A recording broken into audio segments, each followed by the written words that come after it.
15 నెలల మహిళలు ఆర్టీసీలో ఉచితంగా ప్రయాణం చేయడం వల్ల మా ఆర్థిక శాఖ ఆర్టీసీ కార్పొరేషన్ పొన్నం ప్రభాకర్ గారు ఇక్కడ ఉన్నారు 5,500 కోట్ల దాదాపుగా ఆర్టీసీకి ఈరోజు చెల్లించింది అధ్యక్ష.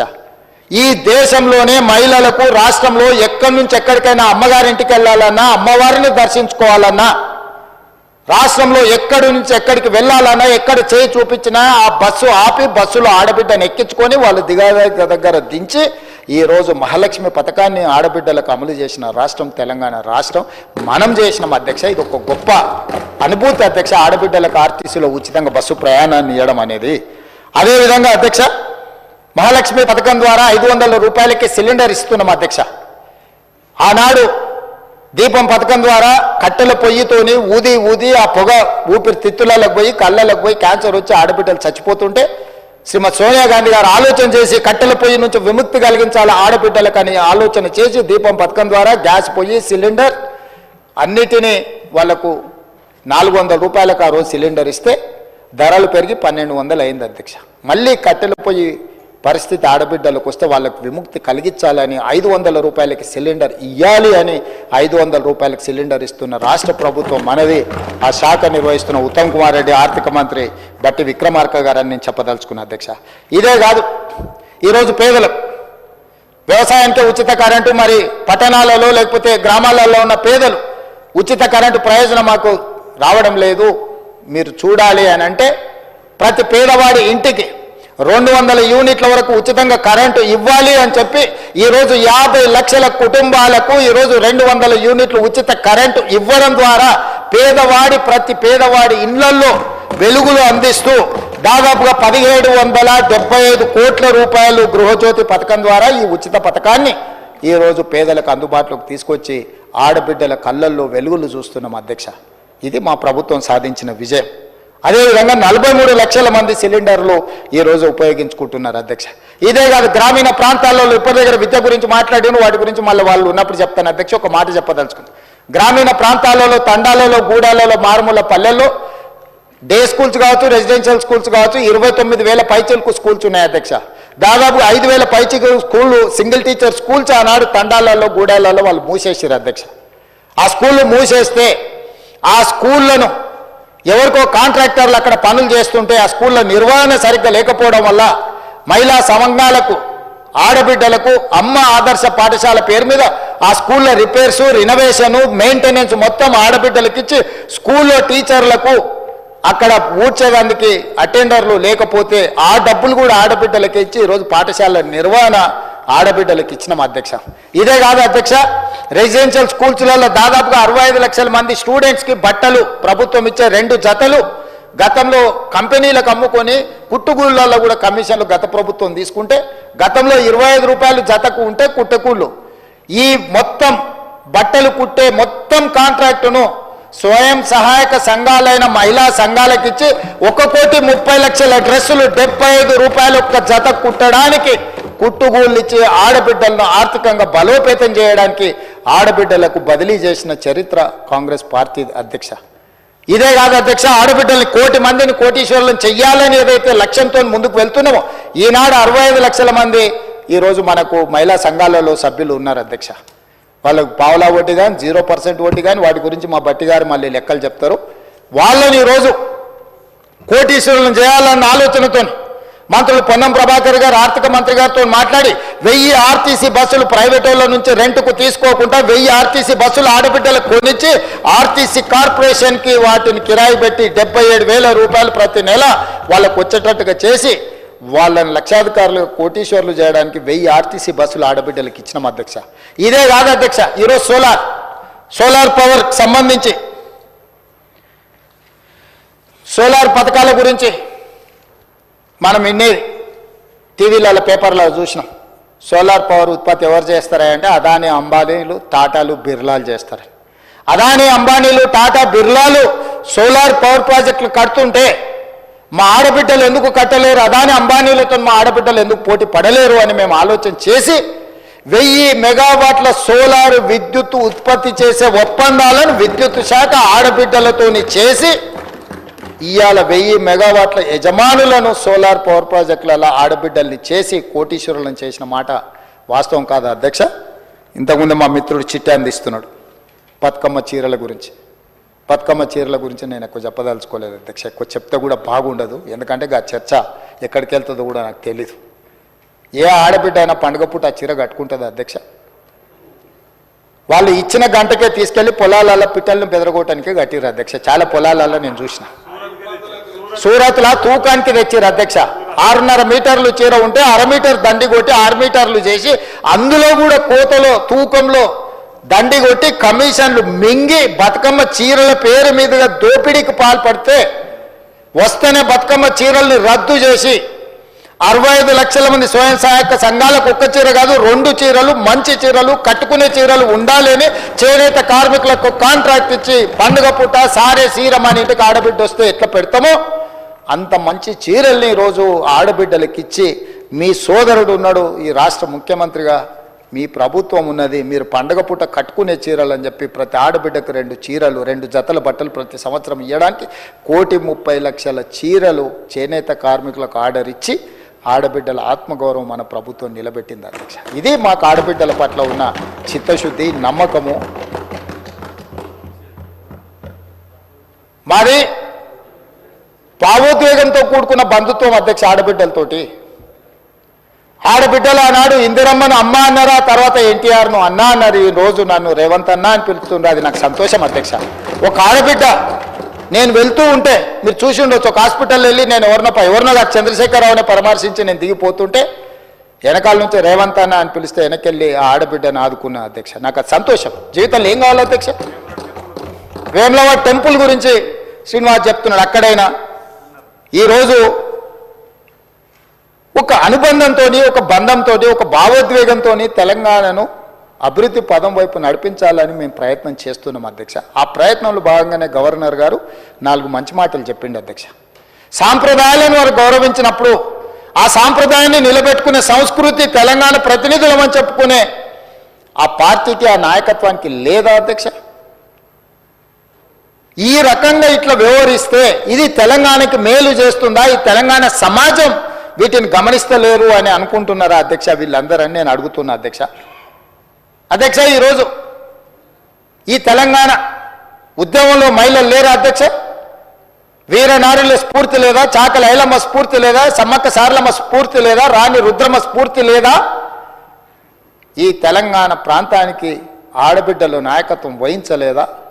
ఒక్క మహిళా కళాశాల ఉంటే దాన్ని గాలికి వదిలేస్తే యూనివర్సిటీ స్టేటస్ ఇవ్వకుండా పార్టీ సొంత నాయకులకు యూనివర్సిటీలు ఇచ్చుకున్నారు, కానీ మహిళలకు యూనివర్సిటీ జీవో ఇచ్చి దాన్ని బిల్లు చేయకుండా చట్టం చేయకుండా వదిలేస్తే నా దగ్గర ఉన్న విద్యాశాఖ మిత్రులందరిని అడిగి క్యాబినెట్లు ఆమోదించి యూనివర్సిటీ స్టేటస్ ఇవ్వడమే కాకుండా వీరనారి చాకలి ఐలమ్మ పేరు పెట్టి దానికి అవసరమైన 550 కోట్ల రూపాయల నిధులు ఇచ్చి మహిళా దినోత్సవం రోజు ఆడబిడ్డలకు అంకితం చేసిన మాట నిజం కాదా అధ్యక్ష? ఇది మా చిత్తశుద్ధికి మారుపేరు కాదా? ఆడబిడ్డలు చదువుకుంటే బాగుపడతారు, చదువుకోవాలి. ఆడబిడ్డలు చదివే మన కుటుంబాలలో వెలుగులు తీసుకొస్తుంది అని మేము సంపూర్ణంగా విశ్వసిస్తున్నాం. కాబట్టి ఆడబిడ్డల్ని చదివించాలి, ఆడబిడ్డల్ని వ్యాపారంలో రాణించాలి. ఆడబిడ్డల చేతుల్లో 4 రూపాయలు ఉన్నప్పుడే ఆ కుటుంబం బాగుంటుందన్న ఆలోచనతోని ఆడబిడ్డల కోసం పనిచేస్తున్న ప్రభుత్వం మాది అధ్యక్ష. భవిష్యత్తులో ఇంకా చాలా ప్రణాళికలు ఉన్నాయి అధ్యక్ష ఆడబిడ్డల కోసం. భవిష్యత్తులో చెప్తాం అధ్యక్ష మా ఆర్థిక మంత్రి గారి అనుమతితోటి. అదేవిధంగా అధ్యక్ష యువత తెలంగాణ ఉద్యమంలో ముందు భాగాన నిలబడ్డది యువకులు కాదు అధ్యక్ష. విద్యార్థులు, నిరుద్యోగ యువకులు లక్షలాది మంది తెలంగాణ ఉద్యమంలో పాల్గొనలేదు అధ్యక్ష. ఒకనాడు పాల్వంచలో ఒక బంట్రోతు ఉద్యోగం కోసం మొదలైన 69 తెలంగాణ మొదటి ఉద్యమం, ఈనాడు తెలంగాణ రాష్ట్రాన్ని సాధించడం జరిగిన ఉద్యమం యువకుల ఉద్యమం, నిరుద్యోగ ఉద్యమం, ఉద్యోగ సాధనలో జరిగిన పోరాటాలు అమరులు అధ్యక్ష. ఉస్మానియా కాకతీయ యూనివర్సిటీలో విద్యార్థుల ఆకాశంలో తారలై వీరులై నేల కొరిగింది తెలంగాణ రాష్ట్రాన్ని ఉద్యోగ సమస్యల మీద కాదా అని నేను అడుగుతున్నా అధ్యక్ష. ఓ శ్రీకాంతాచారి, ఓ ఈశాన్ రెడ్డి, ఓ వేణుగోపాల్ రెడ్డి, ఓ కానిస్టేబుల్ కిష్టయ్య నేల కొరిగింది, రక్తం చిందించింది ఈ నిరుద్యోగ సమస్య కోసం కాదా అధ్యక్ష? ఈ సమస్యలను పరిష్కరించడం కోసమే కదా వాళ్ళు ప్రాణాలు అర్పించింది, మనకు ఆదర్శంగా నిలబడ్డది అధ్యక్ష. అలాంటి నిరుద్యోగ సమస్యను కానీ విద్యాలయాలను కానీ యూనివర్సిటీలను కానీ ఏ రోజైనా వీళ్ళు పట్టించుకున్నారా అధ్యక్ష? మీరు చెప్పండి. ఏ రోజైనా యూనివర్సిటీలకు ఉస్మానియా యూనివర్సిటీకి 10 ఏళ్ళలో ఎన్నడైనా చంద్రశేఖరరావు గారు వెళ్ళిందా? కాకతీయ యూనివర్సిటీకి వెళ్ళిండా? పాలమూరు యూనివర్సిటీకి వెళ్ళిండా?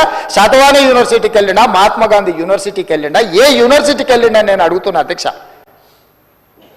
వైస్ ఛాన్సలర్ను కూడా రిటైర్ అయిపోయిన వాళ్ళను ఎవరినో రిహాబిలిటేషన్ సెంటర్స్గా మార్చి వాటిని నిర్వీర్యం చేసి ఆ యూనివర్సిటీలను మొత్తం భూస్థాపితం చేసి ప్రైవేట్ యూనివర్సిటీలను ప్రోత్సహించి ప్రైవేట్ వాళ్ళకి యూనివర్సిటీలు ఇచ్చింది మాట వాస్తవం కాదు అధ్యక్ష. ఏ రోజైనా ఈ యూనివర్సిటీలో వైస్ ఛాన్సలర్స్ని ఒక సామాజిక న్యాయంతో లేకపోతే సమానమైన అవకాశాలు యూనివర్సిటీల నిర్మాణం కోసం యూనివర్సిటీలను చేయాలని చేసిండు అధ్యక్ష. ఈరోజు తెలంగాణలోని యూనివర్సిటీ వైస్ ఛాన్సలర్లు ఉస్మానియా యూనివర్సిటీ అధ్యక్ష 100 సంవత్సరాల చరిత్ర కలిగిన ఉస్మానియా యూనివర్సిటీలో ఏ రోజు కూడా ఒక దళితుడు వైస్ ఛాన్సలర్గా రాలే అధ్యక్ష. ఈ ప్రభుత్వం మన ప్రభుత్వం కుమార్ అని మొలగారు కుమార్ మాదిగ సామాజిక వర్గానికి సంబంధించిన ఉస్మానియా యూనివర్సిటీకి ఈరోజు మనం వైస్ ఛాన్సలర్గా వేసిన మాట నిజం కాదా అధ్యక్ష. ఈరోజు మహాత్మా గాంధీ నల్గొండలో ఉండే యూనివర్సిటీకి ఒక మైనారిటీని వేసిన మాట నిజం కాదా అధ్యక్ష. అదేవిధంగా శాతవాహన యూనివర్సిటీ ఉమేష్ కుమార్ ముదిరాజును వేసిన మాట నిజం కాదా. అంబేద్కర్ ఓపెన్ యూనివర్సిటీకి గంటా చక్రపాణిని నియమించిన మాట వాస్తవం కాదా. జిఎన్ శ్రీనివాస్ ముదిరాజ్ సామాజిక వర్గానికి సంబంధించిన బీసీడీకి సంబంధించిన వ్యక్తిని వేసింది నిజం కాదా. వ్యవసాయ యూనివర్సిటీకి అల్దా జానే అని ఒక బీసీ గౌరవ సామాజిక వర్గాన్ని నుంచి బీసీగా వేసిన మాట నిజం కాదా. వెటర్నరీ యూనివర్సిటీ జ్ఞానప్రకాష్ బీసీ పూసల సామాజిక వర్గం అత్యంత వెనుకబడ్డ పూసల సామాజిక వర్గాన్ని నుంచి కూడా బీసీ వేసింది మాట నిజం కాదా. చాకల ఐలమ్మ మహిళా యూనివర్సిటీకి సూర్య ధనంజయ్ ఒక లంబాడ ఎస్టీ బిడ్డను వేసింది నిజం కాదా. బాసర IIITకి ప్రొఫెసర్ గోవర్ధన్ ఎస్సీ మాదిగని వేసిన మాట నిజం కాదా. విద్యా కమిషన్కి మురళిని ఒక దళితుడిని కమిషన్ చైర్మన్గా వేసిన మాట వాస్తవం కదా. ఉన్నత విద్యాశాఖలో ప్రొఫెసర్ పురుషోత్తంను ఒక మాదిగ సామాజిక వర్గానికి సంబంధించిన అధికారిని నియమించిన మాట వాస్తవం కదా అధ్యక్ష. ఇవన్నీ గొప్ప గొప్ప నిర్ణయాలు మేము వచ్చిన 10 నెలల్లోనే తీసుకొని ఈ విద్యను పునరుద్ధరించాలి, సామాజిక న్యాయం జరగాలి, ఈ యూనివర్సిటీలను నిలబెట్టాలన్న ఆలోచన మేము చేయలేదా అధ్యక్ష. తెలుగు యూనివర్సిటీకి సురవరం ప్రతాప్ రెడ్డి గారి పేరు పెట్టుకోలేదా. ఇండియన్ ఇన్స్టిట్యూట్ ఆఫ్ హ్యాండ్లూమ్ టెక్నాలజీకి కొండా లక్ష్మణ్ బాపూజీ పేరు పెట్టుకోలేదా. మహిళా యూనివర్సిటీకి చాకలి ఐలమ్మ పేరు పెట్టుకోలేదా. ఇవన్నీ ఈ ప్రభుత్వం సాధించిన విజయాలు కాదా. ఇవన్నీ మీకు కనిపించడం లేదా, మీరు ఆలోచన చేయడం లేదా. ఏం తక్కువ చేసినాం అధ్యక్ష. 14 యూనివర్సిటీలలో మొత్తం లిస్ట్ ఇస్తా అధ్యక్ష, చర్చ చేద్దాం అధ్యక్ష. మేము చేసిన సామాజిక న్యాయం ఏంది, మేము ఏ విధంగా అందరిని ఎస్సీ ఎస్టీ బీసీ మైనారిటీలను ఏ రకంగా సమన్వయం చేసుకొని సామాజిక న్యాయం చేస్తున్నామో నేను చెప్పదలుచుకున్నా అధ్యక్ష. ఎందుకు అని అంటే బాధ అవుతుంది అధ్యక్ష. రోజుకు 18 గంటలు నిరంతరం పనిచేసినప్పుడు అభినందించే గొప్ప మనసు మీకు లేకపోయినా అడ్డగోలుగా వెకిలిగా వెటకారంగా కించపరిచే విధంగా నా పట్ల మీకు కోపం ఉండొచ్చు. ఎందుకంటే మీ విలాసవంతమైన జీవితాన్ని మీరు అనుభవిస్తున్న ఇవన్నిటినీ నేను గుంజుకున్నా అని బాధ మీకు ఉండొచ్చు. కానీ కుర్చీకి ఒక గౌరవం ఉంది కదా అధ్యక్ష. కులంతో గొప్పతనం రాదు అధ్యక్ష. హోదా అనేది ఏంది అధ్యక్ష. స్టేచర్ అంటే ఏంది అధ్యక్ష. ఓ ప్రభుత్వ ఉద్యోగికి స్టేచర్ ఉంటుంది, ఒక వ్యవసాయం చేసుకున్న రైతుకు స్టేచర్ ఉంటుంది, ఓ శాసనసభ్యుడికి స్టేచర్ ఉంటుంది, శాసనమండలి సభ్యుడికి స్టేచర్ ఉంటుంది, ఓ మంత్రికి స్టేచర్ ఉంటుంది, ఒక ముఖ్యమంత్రికి ఉంటుంది, ఒక గవర్నర్కి ఉంటుంది, ప్రధానమంత్రి రాష్ట్రపతికి ఉంటుంది స్టేచర్. కులానికి ఎక్కడైనా స్టేచర్ ఉంటుందా అధ్యక్ష. మీ కులం గొప్పది ఉండొచ్చు అని మీరు అనుకోవచ్చు, మీరుగా మీకు స్టేచర్ ఆపాదించుకోవచ్చు, నాకు అభ్యంతరం లేదు. అంత మాత్రాన మిగతా వాళ్ళందరినీ కూడా తీసి పడేసినట్టు మాట్లాడడం మంచిదా అధ్యక్ష. ఎక్కడి సాంప్రదాయం అధ్యక్ష, ఎక్కడి నుంచి తెచ్చుకున్నారు, ఎవరు నేర్పినారు వీళ్ళకి, ఇది ఏ వ్యవస్థ నుంచి నేర్చుకున్నారు. కుల వ్యవస్థను నిర్మూలించాలని మనం అనుకుంటుంటే ఆ కుల దురహంకారం ఇంకా మా మీద ప్రదర్శించడం బాధ్యత న్యాయమా అధ్యక్ష. గవర్నర్ను గౌరవించరు, స్పీకర్ గారిని గౌరవించరు, ఏకవచనంతో మాట్లాడతారు, ఎట్లా పడితే అట్లా దూషిస్తారు, మళ్ళీ దాన్ని సమర్థించుకుంటే ధర్నాలు చేస్తామంటారు. ఈ బరితెగింపు దేన్ననాలే, ఎందుకు ఈ బరితెగింపు ఏంది, ఇది ఎక్కడికి దారితీస్తుంది. దీన్ని ఎక్కడొక్క దగ్గర నిలువరించకపోతే ఎట్లా అని నేను అడుగుతున్నా అధ్యక్ష. సభ్యులందరినీ అడుగుతున్నా అధ్యక్ష, ప్రతిపక్షాన్ని కూడా అడుగుతున్నా. ఇది మా ఒక్కరి బాధ్యత కాదు. చట్టసభలలో మనల్ని మనం గౌరవించుకోనప్పుడు సమాజం మనల్ని ఎందుకు గౌరవిస్తుంది. వాళ్ళకి లేదా బాధ్యత. 10 సంవత్సరాలు ప్రభుత్వాన్ని నడిపినాం, 20 ఏళ్ళు ఉద్యమాలు చేసినాం, కేంద్రంలో రాష్ట్రంలో పనిచేసినామని ఎన్నో చెప్తారు, అన్నీ కరెక్టే. మీ విచక్షణ జ్ఞానం ఎక్కడ పోయింది. అజ్ఞానమే విజ్ఞానం అనుకునే రోజులు వచ్చినాయా. అడ్డగోలుతనమే గొప్పతనం అనుకునే పరిస్థితులు వచ్చినాయి ఈ రాష్ట్రంలో నేను అడుగుతున్నా అధ్యక్ష. అందుకే ఈరోజు యువత కోసం నైపుణ్యాన్ని పెంపొందించాలి. ఇంతకుముందు చాలా వివరాలు మా బట్టి గారు చెప్పిన ఆయన కూడా నేను చెప్పదలుచుకున్నాను అధ్యక్ష. ప్రతి సంవత్సరం 1,10,000 మంది విద్యార్థులు ఇంజనీరింగ్ సర్టిఫికెట్లు తీసుకొని గ్రాడ్యుయేట్గా బయటకు వస్తారు. కానీ ఉద్యోగానికి పోయినప్పుడు సాంకేతిక నైపుణ్యం లేకపోవడం వల్ల ఉద్యోగాలు రావడం లేదు. తల్లిదండ్రులు ఊర్లలో రూపాయి కూడబెట్టి చదివిస్తే ఇంజనీరింగ్ పట్టా పొందే ఊర్లో వ్యవసాయానికి పోలేకపోతారు, చిన్న చిన్న ఉద్యోగాలు చేయలేకపోతారు. ఇంజనీరింగ్లో వాళ్ళకు ఉండాల్సిన నైపుణ్యం లేదు.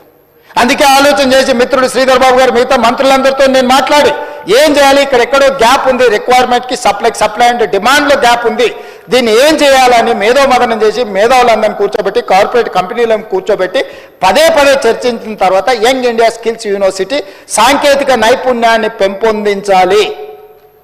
ఇది ప్రభుత్వంలో ఉండే నిర్వహిస్తే మన దగ్గర ఉన్న 14 యూనివర్సిటీలకు ఇదొక యూనివర్సిటీ అవుతే ప్రయోజనం లేదు అని కార్పొరేట్ కంపెనీలు దిగ్గజాలు, ప్రపంచంలోనే రాణించిన కార్పొరేట్ కంపెనీలకు సంబంధించిన గొప్ప వ్యక్తుల్ని పిలిచి కూర్చోబెట్టి యంగ్ ఇండియా స్కిల్స్ యూనివర్సిటీకి Mahindra group of companies chairperson Anand మహేంద్రాని రిక్వెస్ట్ చేసి chairperson of young India skills యూనివర్సిటీకి పెట్టినాం. బోర్డ్ ఆఫ్ డైరెక్టర్లో సక్సెస్ స్టోరీ ఉన్న అపోలో నుంచి మొదలు పెడితే రెడ్డి ల్యాబ్స్ వరకు గొప్ప కంపెనీలు ఉన్న వాళ్ళనే కాకుండా దేవయ్య అని మీకు తెలుసు, అమెరికాలో గొప్పగా రాణించాను ఒక దళిత బిడ్డ వరంగల్ జిల్లా నుంచి. అతను ఆ బోర్డులో కొన్ని వేల కోట్ల రూపాయల డాలర్లు ఆస్తులు సంపాదించిన డాక్టర్ దేవయ్యను కూడా బోర్డులో పెట్టినాం అధ్యక్ష. ఎందుకంటే అతను ఇక్కడ నుంచి అమెరికాకి వెళ్ళి అమెరికా దేశాన్ని శాసించేంత ఎత్తుకు ఎదిగాడు. అతను కూడా ఈ బోర్డులో మనం తీసుకొచ్చి పెట్టినాం అధ్యక్ష. వరంగల్ బిడ్డ ఒక దళిత బిడ్డను అమెరికాలో ఉన్న అతన్ని పిలిపించి ఇది బోర్డులో మీరు ఉండాలని నేను పర్సనల్గా అమెరికాలో కలిసి రిక్వెస్ట్ చేసి అతన్ని తీసుకొచ్చి ఇక్కడ ఈ బోర్డులో డైరెక్టర్గా పెట్టినాం అధ్యక్ష. ప్రతి పనిలో సూక్ష్మంగా ఆలోచన చేసి భవిష్యత్ తరాలకు ఆదర్శంగా నిలబడాలి అని చెప్పి ఈరోజు మేము నిర్ణయాలు చేస్తుంటే ఆ స్కిల్స్ యూనివర్సిటీ రాబోయే రోజుల్లో ప్రపంచానికే నైపుణ్యంతో కూడుకున్న యువతను అందిస్తుంటే ఆ రోజు మాకు ఆనందం ఉంటుంది. సింగపూర్ వెళ్ళి సింగపూర్లో టెక్నాలజీ సెంటర్ సింగపూర్ గవర్నమెంట్తోని ఒక ఎంఓయూ అండర్స్టాండింగ్ చేసినాం నేను శ్రీధర్ బాబు గారు. సాంకేతిక నైపుణ్యంలో శిక్షణ ఇచ్చే వాళ్ళకు ఇక్కడ ఉండే లెక్చరర్స్కి శిక్షణ ఇచ్చే విధంగా శిక్షణ ఇచ్చే వాళ్ళకే శిక్షణ ఇవ్వడం ద్వారా దీన్ని పెంపొందించాలి అని సింగపూర్ ప్రభుత్వంతో ఒప్పందం చేసుకొని అక్కడ మంత్రులను ప్రభుత్వాన్ని మాట్లాడి ఒప్పందాల మీద సంతకాలు పెట్టి young India skills university vice chancellor నుంచి స్పెషల్ చీఫ్ సెక్రటరీ మేము అందరం వెళ్ళి ఒప్పందాలు చేసి ఈరోజు మనకు వాళ్లకు విద్యార్థులనే కాదు శిక్షణ ఇచ్చే లెక్చరర్స్ను కూడా అక్కడికి ఇక్కడికి పంపించాలని మన విద్యార్థులను కూడా సింగపూర్ పంపించి అక్కడున్న సాంకేతిక నైపుణ్యం నేర్చుకునే విధంగా ఈరోజు నిర్ణయాలు తీసుకొని ఒప్పందాలు చేసి వచ్చినాం అధ్యక్ష. అదేవిధంగా యుఎస్లో స్టాన్ఫర్డ్ యూనివర్సిటీకి పోయి వచ్చినాం, చూసి వచ్చినాం. ప్రపంచంలో పేరెన్నికైన స్టాన్ఫర్డ్ యూనివర్సిటీని కూడా మన యంగ్ ఇండియా స్కిల్స్ యూనివర్సిటీలో ఏదో రకంగా వాళ్ళని భాగస్వాములను చేయాలని ఆక్స్ఫర్డ్ యూనివర్సిటీని అందులో భాగస్వాములు చేయాలని ప్రపంచంలో గొప్ప యూనివర్సిటీలతో ఒక ఒప్పందానికి ఏదో రకంగా వాళ్ళ సహకారం తీసుకొని దీన్ని ముందుకు తీసుకెళ్లాలని మేము నిరంతరం పనిచేస్తుంటే మా పర్యటనలో అవహేళన చేస్తారు, ఎటకారంగా మాట్లాడతారు అధ్యక్ష. అదేవిధంగా ఐటీఐలు 1956లో మొదలైన అధ్యక్ష ఇండస్ట్రియల్ ట్రైనింగ్ ఇన్స్టిట్యూట్స్ 1956లో మొదలైన ఐటీఐలు ఈరోజు 65 ఉన్నాయి తెలంగాణ రాష్ట్రంలో. కానీ 30-40 ఏళ్ల కింద ఉన్న సిలబస్ తోటి ఆడ ఎలక్ట్రికల్ ఫిట్టర్ ప్లంబర్ ఈ పనులు ఎప్పుడో 40 ఏళ్ల కింద తయారు చేసిన సిలబస్తో నేర్చుకుంటే బయటకు వస్తే వాడు నేర్చుకున్న డీజిల్ మెకానిక్ నేర్చుకుంటుంది. వానికి ఏం కార్ మీద నేర్చుతుంది అధ్యక్ష? Ambassador fiat car. వాడు ఆడ పని నేర్చుకొని బయటకు వస్తే అంబాసిడర్ ఫియట్ ఏడు దొరకాలి రిపేర్ చేయనికే. అట్లనే ఈ రోజున్న సాంకేతిక నైపుణ్యం మారిపోయింది అధ్యక్ష. అందుకే టాటా ఇన్స్టిట్యూట్తో టాటా కంపెనీతో మాట్లాడి 100 ఏటీసీలు ఈ ఐటీఐలను సాంకేతికంగా రోబోట్తో సహా ప్రతి సాంకేతికంగా ఈరోజు ప్రపంచంలో ఎంత అభివృద్ధి చెందిందో వాటిని అప్ టు డేట్ టెక్నాలజీని ఇక్కడ పెట్టడానికి టాటా కంపెనీతో ఒప్పందం చేసి ఈ 65 ఐటీఐలతో పాటు అదనంగా ఇంకొక 100 ఏటీసీలు అడ్వాన్స్ టెక్నాలజీ సెంటర్ ఒక్కొక్క దానికి దాదాపుగా ఒక్కొక్క ఇన్స్టిట్యూట్కి ఇప్పటికి 2,400 కోట్ల రూపాయలు అందులో ఖర్చు పెడితే 300 కోట్లు మనం ఇస్తే 2,100 కోట్లు వాళ్ళు ఇస్తున్నారు అధ్యక్ష దీన్ని అప్గ్రేడ్ చేయడానికి. ఇప్పుడు 35 పెరిగినాయి కాబట్టి ఇంకా ఒక 1000 కోట్లు పెరిగితే కూడా వాళ్ళు పెట్టడానికి సిద్ధంగా ఉన్నారు అధ్యక్ష. టాటా సంస్థ మీకు ప్రపంచంలోని పేరెన్నికగన్న సంస్థ. ఒక కార్పొరేట్ సోషల్ రెస్పాన్సిబిలిటీ కింద వాళ్ళందరినీ తీసుకొచ్చి ఒప్పందం చేసి తెలంగాణ రాష్ట్రంలో ఉండే సాంకేతిక నైపుణ్యాన్ని పెంపొందించి నిరుద్యోగ యువతకు శిక్షణ ఇచ్చి ఉపాధి అవకాశాలు కల్పించి మిడిల్ ఈస్ట్ కంట్రీస్లో ఏం కావాలన్నా ఇక్కడ నుంచి మనం పంపించాలని ఈరోజు వాటిని అభివృద్ధి చేసి ఒకవైపు నడిపిస్తున్నాం అధ్యక్ష. యువత కోసం మేము ఈ రకంగా ఆలోచన చేస్తుంటే వాళ్ళు ఏం చేస్తున్నారు అధ్యక్ష? జనవాడ ఫామ్ హౌస్లో డ్రగ్స్ పార్టీలు ఎవరు దొరికిరు అధ్యక్ష? మొయినాబాద్లో మొన్న జరిగిన కోళ్ళ పందాలలో క్యాసినోలలో ఎవరు దొరికిండ్రు అధ్యక్ష? దుబాయ్లో డ్రగ్స్ తీసుకొని చచ్చిపోయిన వ్యక్తి ఎవరికి మిత్రుడు అధ్యక్ష? మిత్రుడు చచ్చిపోతే శవాన్ని కూడా ఇక్కడికి లేకుండా వెళ్ళి దుబాయ్లో కూర్చొని పైన వేసి ఆ శవాన్ని అక్కడనే దానం చేపించి వచ్చిన చరిత్ర ఎవరిది అధ్యక్ష?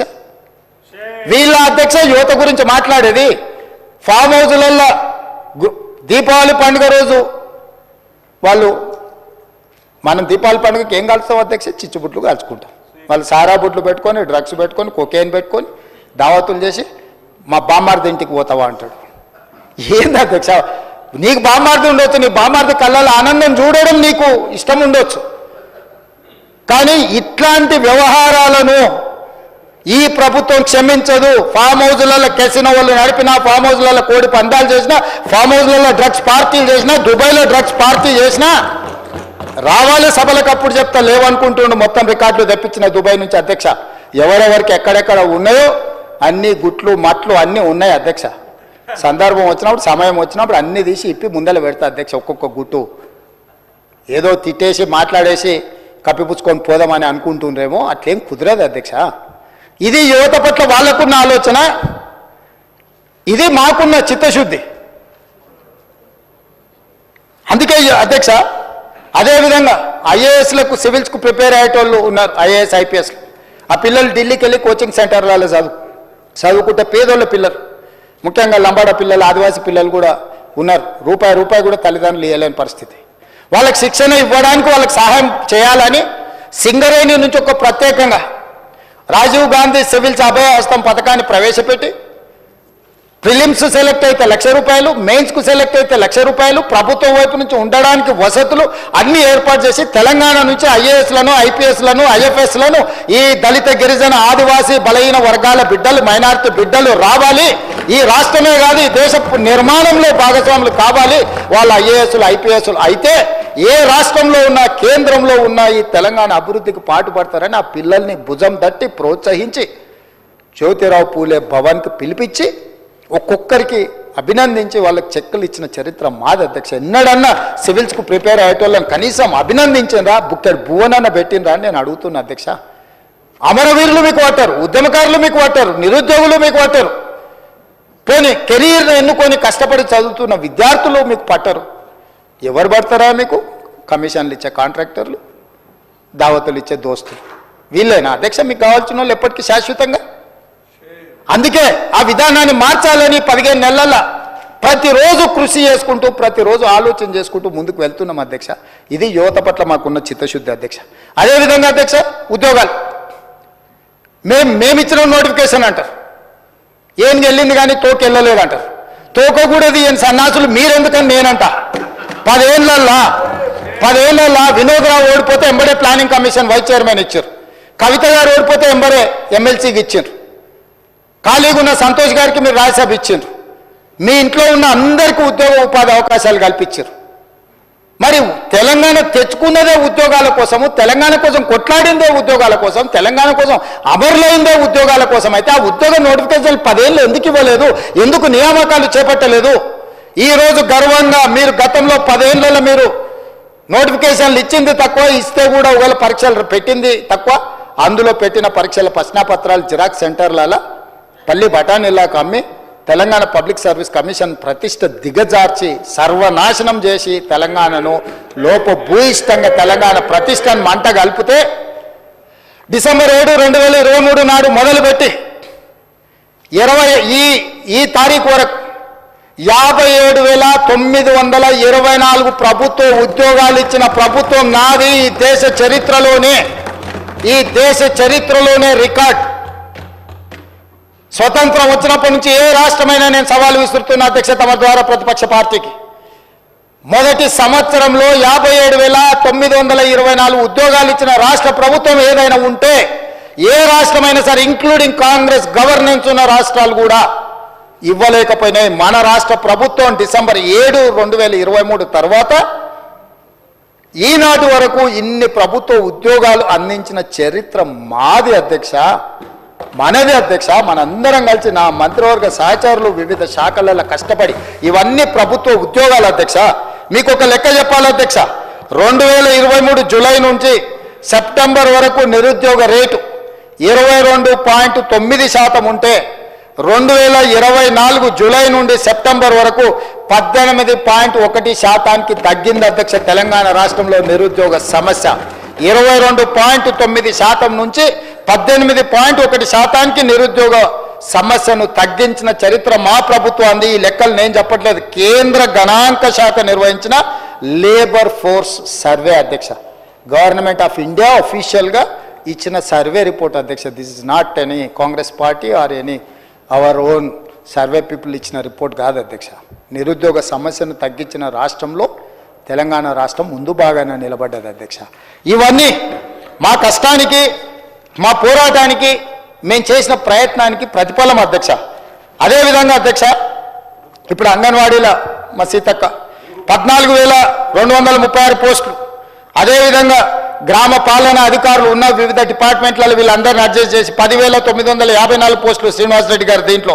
అదేవిధంగా గ్రూప్ 1 2011 ఉమ్మడి రాష్ట్రంలో నోటిఫికేషన్ ఇస్తే ఇప్పటి వరకు ఉమ్మడి రాష్ట్రంలో కానీ తెలంగాణ రాష్ట్రంలో గ్రూప్ 1 పరీక్షలు నిర్వహించలేదు, ఫలితాలు ఇవ్వలేదు అధ్యక్ష. అదేవిధంగా వాళ్ళు ముసలోళ్ళు అయిపోయారు అధ్యక్ష. ఆనాడు 23, 24 ఏళ్ళు ఉన్నోడు 15 ఏళ్ళు అంటే 37 ఏళ్ళు వచ్చినాయి అధ్యక్ష. పిల్లలు కూడా అయిపోయారు, పెళ్ళిళ్ళు అయిపోయి, పిల్లలు అయిపోయి, వాళ్ళు ముసలోళ్ళు అయిపోయే పరిస్థితి ఉంది అధ్యక్ష. ఉమ్మడి రాష్ట్రంలోనే 563 గ్రూప్ 1 పోస్టులు ఇవ్వలేదు అధ్యక్ష. మన ప్రభుత్వం వచ్చిన తర్వాత ఫిబ్రవరిలో 563 గ్రూప్ 1 పోస్టులకు నోటిఫికేషన్లు ఇచ్చి, ప్రిలిమ్స్ చేసి, మెయిన్స్ చేసి, రిజల్ట్స్ పెట్టి, ఈరోజు రిజల్ట్స్ ఇచ్చి 563 గ్రూప్ 1 అధికారులను నియమించడానికి పునాదులు వేసినాం. రాబోయే 30 రోజుల్లో తెలంగాణకు 563 గ్రూప్ 1 ఉద్యోగస్తులు రాబోతున్నారు అధ్యక్ష. ఇదే కాదు అధ్యక్ష, గ్రూప్ 2లో కూడా లక్షలాది మంది సంవత్సరాల కొద్ది ఎదురు చూస్తుంటే 783 పోస్టులు గ్రూప్ 2లో కూడా ఇవ్వడానికి ఈరోజు ప్రభుత్వం రంగం సిద్ధం చేసింది. అదేవిధంగా గ్రూప్ 3 1365 పోస్టులను అభ్యర్థులను తొందరలోనే నియామకాలు చేపట్టబోతున్నాం అధ్యక్ష. 11,000 డిఎస్సి పోస్టులు ఇచ్చినాం అధ్యక్ష. గ్రూప్ 1, గ్రూప్ 2, గ్రూప్ 3 రాబోయే 40 రోజుల్లో నియామకాలు చేపట్టబోతున్నాం అధ్యక్ష. ఇది యువత పట్ల మాకున్న చిత్తశుద్ధి. మా ఉద్యోగాల కోసం కాదు, ఏ ఎల్పీ స్టేడియంలో మేము ఉద్యోగ ప్రమాణం చేసినామో నేను నా మంత్రివర్గ సహచరులు అదే ఎల్పీ స్టేడియం సాక్షిగా తలలు లెక్కబెట్టి ఇన్ని ఉద్యోగాలు ఇచ్చిన చరిత్ర మాది. మేము తెలంగాణ ప్రజలకు ఇచ్చిన మాట ఇది అని నేను చెప్పదలుచుకున్నా అధ్యక్ష. అందుకే ఈరోజు ఈ సమావేశంలో ప్రధాన ప్రతిపక్ష నాయకుడు చంద్రశేఖరరావు గారు ఉండి ఇంకా ఏమైనా వారి అనుభవాన్ని రంగరించి 40 సంవత్సరాల ప్రజా జీవితంలో ఉన్న చంద్రశేఖరరావు గారు కొన్ని సూచనలు చేసి వారి అనుభవాన్ని ఒకవేళ తెలంగాణ ప్రజలకు వినియోగించుంటే నాకేం అభ్యంతరం లేకపోతుండే అధ్యక్ష. వారు వయసులో పెద్దవారు, అనుభవంలో పెద్దవారు, వారికి ఉన్న పరిణతి వేరు. వారు సూచనలు ఇస్తే నేర్చుకోవడానికి నాకు అభ్యంతరం లేదు అధ్యక్ష. నేను జడ్పీటీసీ, ఎమ్మెల్సీ, ఎమ్మెల్యే, ఎంపీగా పనిచేసిన, మంత్రికి ఎప్పుడు పనిచేయలే, డైరెక్ట్గా ముఖ్యమంత్రిగా చేస్తున్నాను. నేను కూడా ఏదైనా సూచన ఇస్తే తీసుకుంటా అధ్యక్ష. ఎన్టీ రామారావు గారు డైరెక్ట్గా ముఖ్యమంత్రి అయిన, నరేంద్ర మోడీ గారు డైరెక్ట్గా ముఖ్యమంత్రి అయినరు, వాళ్ళందరూ కూడా డైరెక్ట్గా ముఖ్యమంత్రులు అయినా కూడా పరిపాలన అందించలేదా అధ్యక్ష? సో నువ్వు అయినావు కాబట్టి నీకేంది లేదు, నువ్వు కాబట్టి దిగు, నీది మా సామాజిక వర్గం కాబట్టి కాదు కాబట్టి నీకు తెలివి లేదు. ఏంటి అధ్యక్ష ఇది? అందుకే అధ్యక్ష విద్యా వ్యవస్థ, ఉద్యోగాలే కాదు ఈరోజు విద్యా వ్యవస్థ మీద కూడా మాట్లాడుకుందాం అధ్యక్ష. ఈ విద్యా వ్యవస్థలో 29,000 పైచిలకు పాఠశాలలు ఉంటే 26 లక్షల మంది స్టూడెంట్సే ఉన్నారు అధ్యక్ష. విద్యాశాఖలో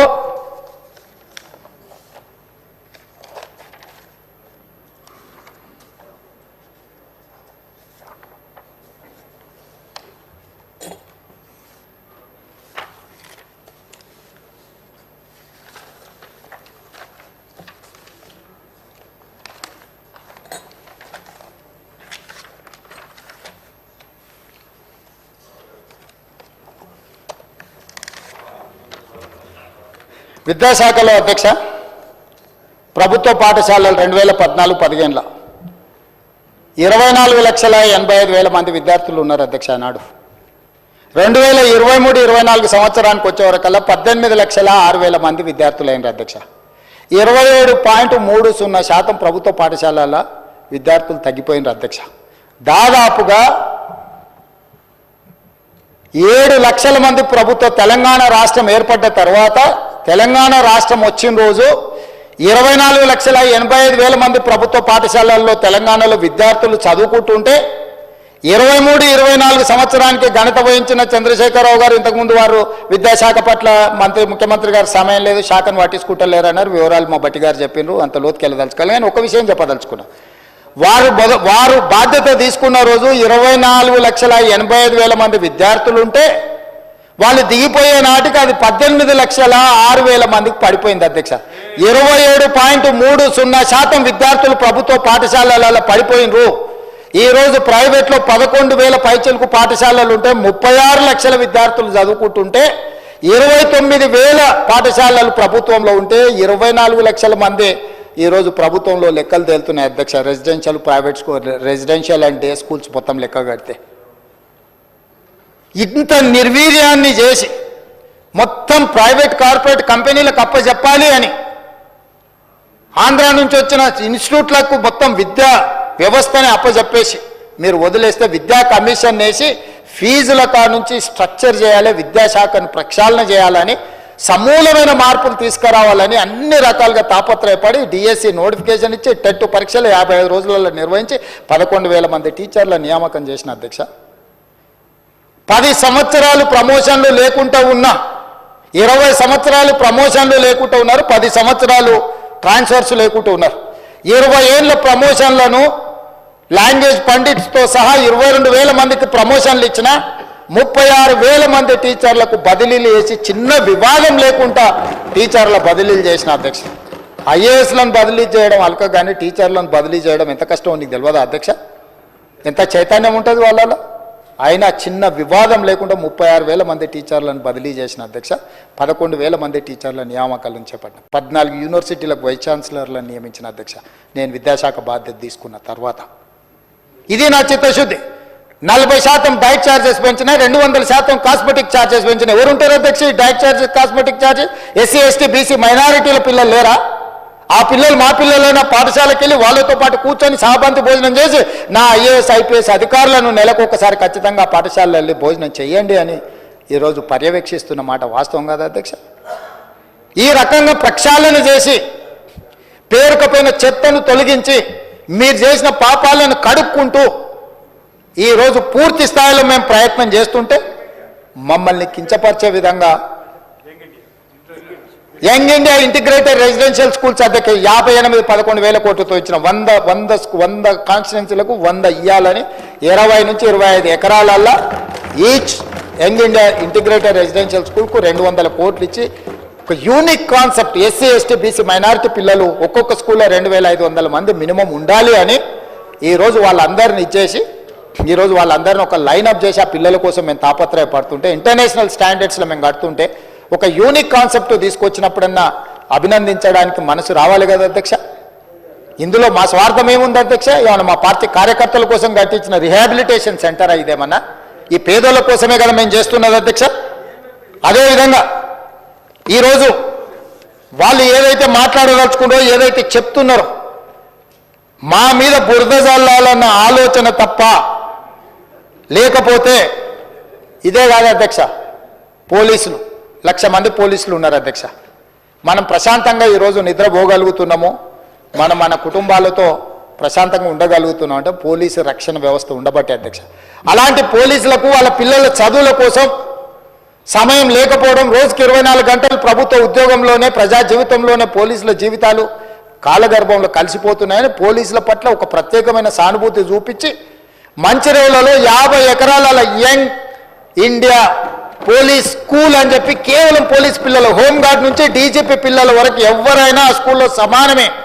ఒక హోంగార్డ్ బిడ్డ అయినా డీజీపీ బిడ్డ అయినా ఆ యంగ్ ఇండియా పోలీస్ స్కూల్లో భారతదేశంలో సైనిక్ స్కూల్కి ఎంత ప్రతిష్ట ఉన్నదో నా తెలంగాణ రాష్ట్రంలో ఉన్న పోలీసులు వాళ్ళ పిల్లలు కూడా అంత ప్రతిష్ట కలిగిన చదువే కాదు స్పోర్ట్స్లో క్రీడలలో రాణించడానికి అవసరమైన అన్ని ప్రణాళికలు చేసి మంచిర్యాలలో 50 ఎకరాల స్థలాన్ని కేటాయించి కోట్ల రూపాయలు ఇచ్చి ఇవాళ పోలీసుల పిల్లల కోసం ఒక అత్యున్నత ప్రమాణాలతో కూడుకున్న ఎడ్యుకేషన్ ఇవాళ పోలీస్ పిల్లలకి ఇవ్వాలనుకున్నాం అధ్యక్ష. ఇవాళ వాళ్ళు మన మన మన రక్షణ కోరుకుంటున్న వాళ్ళు, మనల్ని కాపాడుతున్న వాళ్ళు, ఈరోజు రాష్ట్రం ప్రశాంతంగా ఉందంటే అది పోలీస్ శాఖ వల్ల కాదా అధ్యక్ష? వాళ్ళు ఏముంటుంది అధ్యక్ష? వాళ్ళ పిల్లలు మంచి చదువులు చదువుకోవాలి, వాళ్ళ పిల్లలు రాణించాలనుకుంటారు, వాళ్ళ జీవితం ఎట్లాగూ ఇట్లా గడిచిపోయింది, మా పిల్లలైనా బాగుండాలని కోరుకుంటారు. ఎప్పుడు ఆలోచన చేసిరా అధ్యక్ష? ఏ రోజైనా ఈ రాష్ట్రంలో ఉన్న 1,00,000 మంది పోలీస్ సిబ్బంది గురించి అయినా ఆయన ఆలోచన చేసిందా? డీజీపీ నుంచి హోంగార్డ్ వరకు పోలీస్ సిబ్బందిని ప్రత్యేకంగా వాళ్ళకు ఒక వ్యవస్థ ఉండాలి అని ఈరోజు ఒక అడిషనల్ డీజీ క్యాడర్ ఆఫీసర్ను పెట్టి ఒక వ్యవస్థను బ్రహ్మాండంగా ఏర్పాటు చేసి ఈరోజు పోలీస్ స్కూల్ని ఏర్పాటు చేసినాం కదా అధ్యక్ష. ఈరోజు ఇట్లా ఒక్కొక్కటిగా మీరు పెండింగ్ పెట్టిపోయి మా నెత్తి మీద మోపిన అన్ని రకాల సమస్యల్ని పరిష్కరించుకుంటూ మేము ముందుకు వెళ్తుంటే మీరు మమ్మల్ని అవహేళన చేయడం, గవర్నర్ గారి ప్రసంగాన్ని తప్పు పట్టే విధంగా, గవర్నర్ గారిని కించపరిచే విధంగా మాట్లాడడం సమంజసమని నేను అడుగుతున్నా అధ్యక్ష. గవర్నర్ గారి ప్రసంగం ప్రభుత్వం యొక్క ఆలోచన విధానం, ప్రభుత్వం యొక్క భవిష్యత్ ప్రణాళిక, ఆ భవిష్యత్ ప్రణాళికనే గవర్నర్ గారు మాట్లాడతారు తప్ప గవర్నర్ గారు వారు సొంతంగా ఏం ఆలోచన చేయరు అధ్యక్ష. మంత్రివర్గ తీర్మానమే గవర్నర్ ప్రసంగం అని నేను చెప్పదలుచుకున్నా అధ్యక్ష. అదేవిధంగా అధ్యక్ష, ఆరోగ్యం మీకు తెలుసు, డిజిటల్ హెల్త్ కార్డు ఇవ్వాలనుకుంటుంది ప్రభుత్వం. ప్రతి ఒక్కరికి ఒక హెల్త్ ప్రొఫైల్ క్రియేట్ చేసి దామోదర్ రాజనరసింహ గారు, ఆయన by qualification engineer, by nature is an social doctor, సామాజిక బాధ్యత కలిగిన చైతన్యం కలిగిన వ్యక్తిగా, ఇంజనీరింగ్ గ్రాడ్యుయేట్గా వారికి ఆ బాధ్యత ఇచ్చి ఈ రాష్ట్రంలో ఉన్న 4 కోట్ల ప్రజలకు అందరికీ ఒక హెల్త్ ప్రొఫైల్ క్రియేట్ చేసి హెల్త్ డిజిటల్ కార్డు క్రియేట్ చేయడం అనేవి కాకుండా ఉస్మానియా యూనివర్సిటీ హాస్పిటల్ని కుప్పగూలుతుంటే కూడా పట్టించుకోకుండా ఊరుకుంటే 30 ఎకరాలలో గోషమాయిల దగ్గర 30 ఎకరాలలో 2,700 కోట్లు, దాదాపుగా 3,000 కోట్లతోని ఈరోజు ఉస్మానియా నూతన హాస్పిటల్ నిర్మించడానికి దామోదర్ రాజనరసింహ గారి నాయకత్వంలో ఈరోజు మా ప్రభుత్వం నిర్ణయం తీసుకునేది ప్రజల వైద్యానికి సంబంధించింది కాదా? రాజీవ్ ఆరోగ్యశ్రీని మీరు నిర్వీర్యం చేస్తే ఆనాడు రాజశేఖర రెడ్డి గారు పేదవాడికి కూడా అపోలో, యశోద లాంటి కార్పొరేట్ హాస్పిటళ్లలో బాజాప్తా ఈ కార్డు తీసుకెళ్తే వైద్యాన్ని అందించే విధంగా తెస్తే దాన్ని నిర్వీర్యం చేసి కాంగ్రెస్ పార్టీకి పేరు వస్తుంది, దాన్ని మూలకు పడేస్తే దాన్ని 10 లక్షల రూపాయలకు పెంచి ప్రతి పేదవాడి ఆరోగ్యాన్ని కాపాడే బాధ్యత మా ప్రభుత్వాన్ని మేము తీసుకున్న నిర్ణయం మొదటి 2 రోజుల్లోనే కాదా అని నేను అడుగుతున్నా అధ్యక్ష. అదేవిధంగా ఆ రాజీవ్ ఆరోగ్యశ్రీలో కూడా 163 మెడికల్ ప్రొసీజర్లను అదనంగా యాడ్ చేసి వాళ్ళందరినీ వివిధ రకాల డిసీజులు వస్తే కూడా వాళ్ళకు వైద్యాన్ని అందించాలి అని చెప్పి ఈరోజు మా ప్రభుత్వం నిర్ణయం తీసుకున్న మాట వాస్తవం కాదా అధ్యక్ష? మెడికల్ కాలేజ్ జీవోలు ఇచ్చి పోయింది అధ్యక్ష. 8 మెడికల్ కాలేజీలకు అడ్మిషన్లు కూడా ఇయ్యలే all India medical council. Damodar Rajanarasimha గారు మా అధికారులు పోయి ఢిల్లీలో కూర్చొని ఆ 8 మెడికల్ కాలేజీలకు అన్ని రకాలుగా రేషనలైజ్ చేసి కేంద్రం నుంచి అనుమతులు తీసుకొచ్చినాం అధ్యక్ష. ఎంతసేపు ఉన్న కేంద్రం మెడికల్ కాలేజీలు ఇయ్యలే అంటే నువ్వు అసలు లెటరే పెట్టలే, నువ్వు అడగనే లేదు. నీ తెలంగాణ రాష్ట్రానికి మెడికల్ కాలేజీలు కావాలని నువ్వు అడగనే లేదు.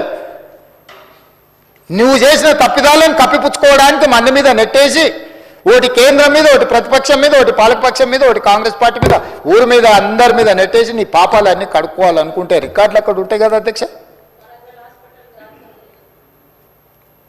ఉన్న వరంగల్ కానీ, లేకపోతే అల్వాల్ కానీ, లేకపోతే ఎల్బీ నగర్ కానీ, లేకపోతే నిమ్స్ కానీ మొదలు పెట్టించినావు, కాంట్రాక్టులు ఇచ్చినావు, కమిషన్లు తీసుకున్నావు, పోయినావు. ఇవాళ మేము వచ్చి కూర్చొని నిరంతరం కోమటిరెడ్డి వెంకటరెడ్డి గారిని ప్రతి నెల పర్సనల్గా విజిట్ చేసి సమీక్షించుకుంటూ ఈరోజు వాటిని వేగంగా పూర్తి చేసి జూన్ 2, 2025 లోపల ప్రారంభించాలని రాత్రి మగళ్ళు మా మంత్రి గారు ఎంబడిపడి ఈరోజు గ్రీన్ ఛానల్ వాటికి నిధులు ఇచ్చి పూర్తి చేసే ప్రయత్నం చేస్తున్నాం కదా అధ్యక్ష. ఇవన్నీ కనిపిస్తలేవా వైద్యం పట్ల మాకున్న చిత్తశుద్ధి?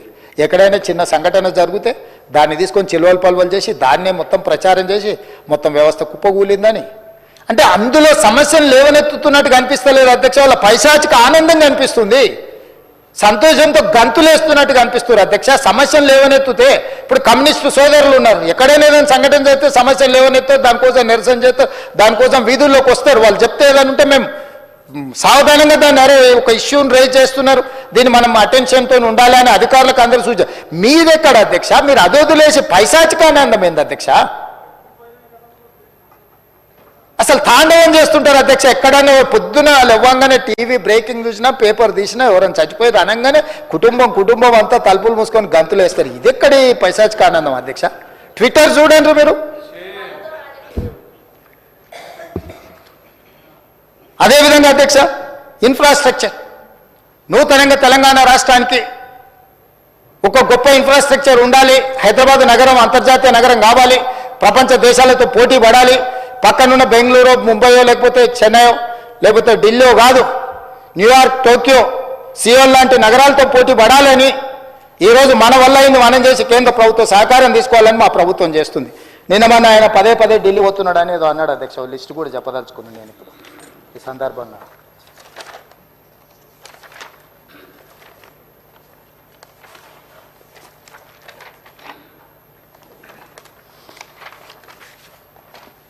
కాగితం మీ దగ్గర ఉందా?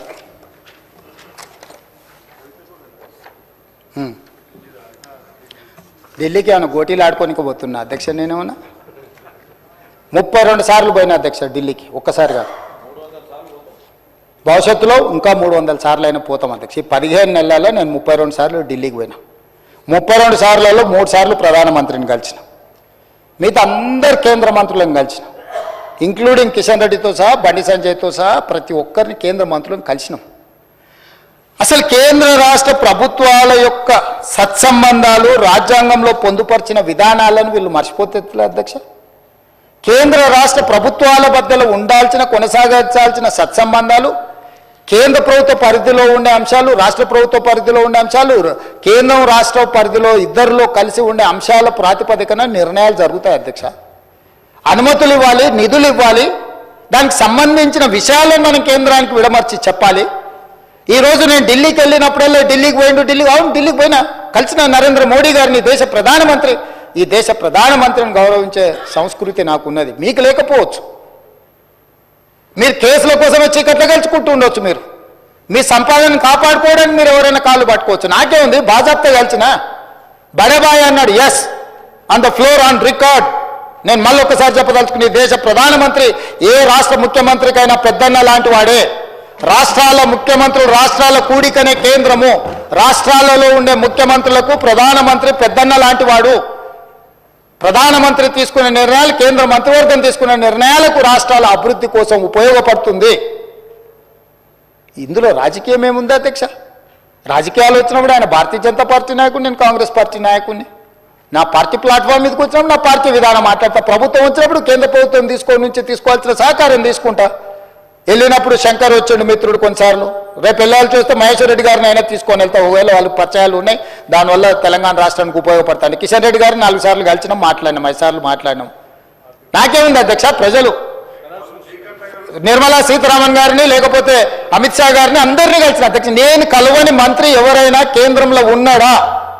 ఈ తెలంగాణ రాష్ట్రానికి సాధించుకోవాల్సిన అనుమతుల విషయంలో, నిధుల విషయంలో కేంద్రంలో ఉన్న ప్రతి ఒక్కరిని కలిసిన, ప్రధానమంత్రి గారిని కలిసి నివేదికిచ్చి అక్కడి నుంచి మంత్రులకు పంపించి మంత్రులతోని ఫాలో అప్ చేసి, నేను ఒక ఐఏఎస్ ఆఫీసర్ కంటే ఎక్కువ, ఒక క్లర్క్ కంటే ఎక్కువ ప్రతి టేబుల్ దగ్గరకు పోయి తెలంగాణ రాష్ట్రానికి కావాల్సిన వాటి కోసం నేను ప్రయత్నం చేసిన అధ్యక్ష. తప్ప నేను పోయి వచ్చినందుకు నేను సాధించింది వరంగల్ ఎయిర్పోర్ట్ నేను తెచ్చింది కాదు అధ్యక్ష.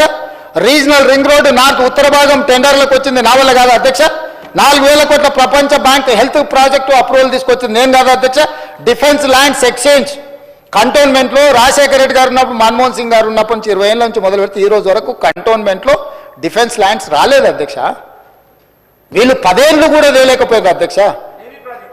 నేను పోయి ఢిల్లీకి పోయి నరేంద్ర మోడీ గారిని కలిసి, రాజ్నాథ్ సింగ్ గారిని కలిసి, ఉత్తర తెలంగాణ మొత్తం అక్కడికి వస్తేనే బాటిల్ నెక్ అవుతుంది. రాజీవ్ రహదారి నుంచి మొదలు పెడితే అక్కడి నుంచి వస్తే ట్రాఫిక్ అంతా అక్కడ జామ్ అవుతుంది, మీరు ఇవ్వాల్సిందే అనుమతి అని వాళ్ళని అడిగితే, రాజ్నాథ్ సింగ్ గారు పెద్ద మనసు చేసుకొని 160 ఎకరాల రక్షణ శాఖకు సంబంధించిన భూ బదలాయింపు తెలంగాణ రాష్ట్రానికి చేసిండు. చేసినప్పుడు నేను అభినందించొద్దు అధ్యక్ష రాజ్నాథ్ సింగ్ గారిని?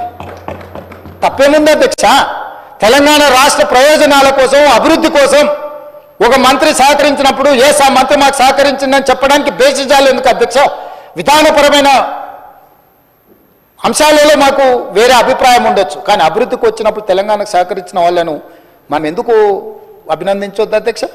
ఈరోజు డిఫెన్స్ ల్యాండ్స్ని సాధిస్తే ఆయన ఎప్పుడో 2015-16లో పోయి కాగితం ఇచ్చి వచ్చినా దాని ట్విట్టర్లో పెడతాడు. అసలు కొంచెమన్నా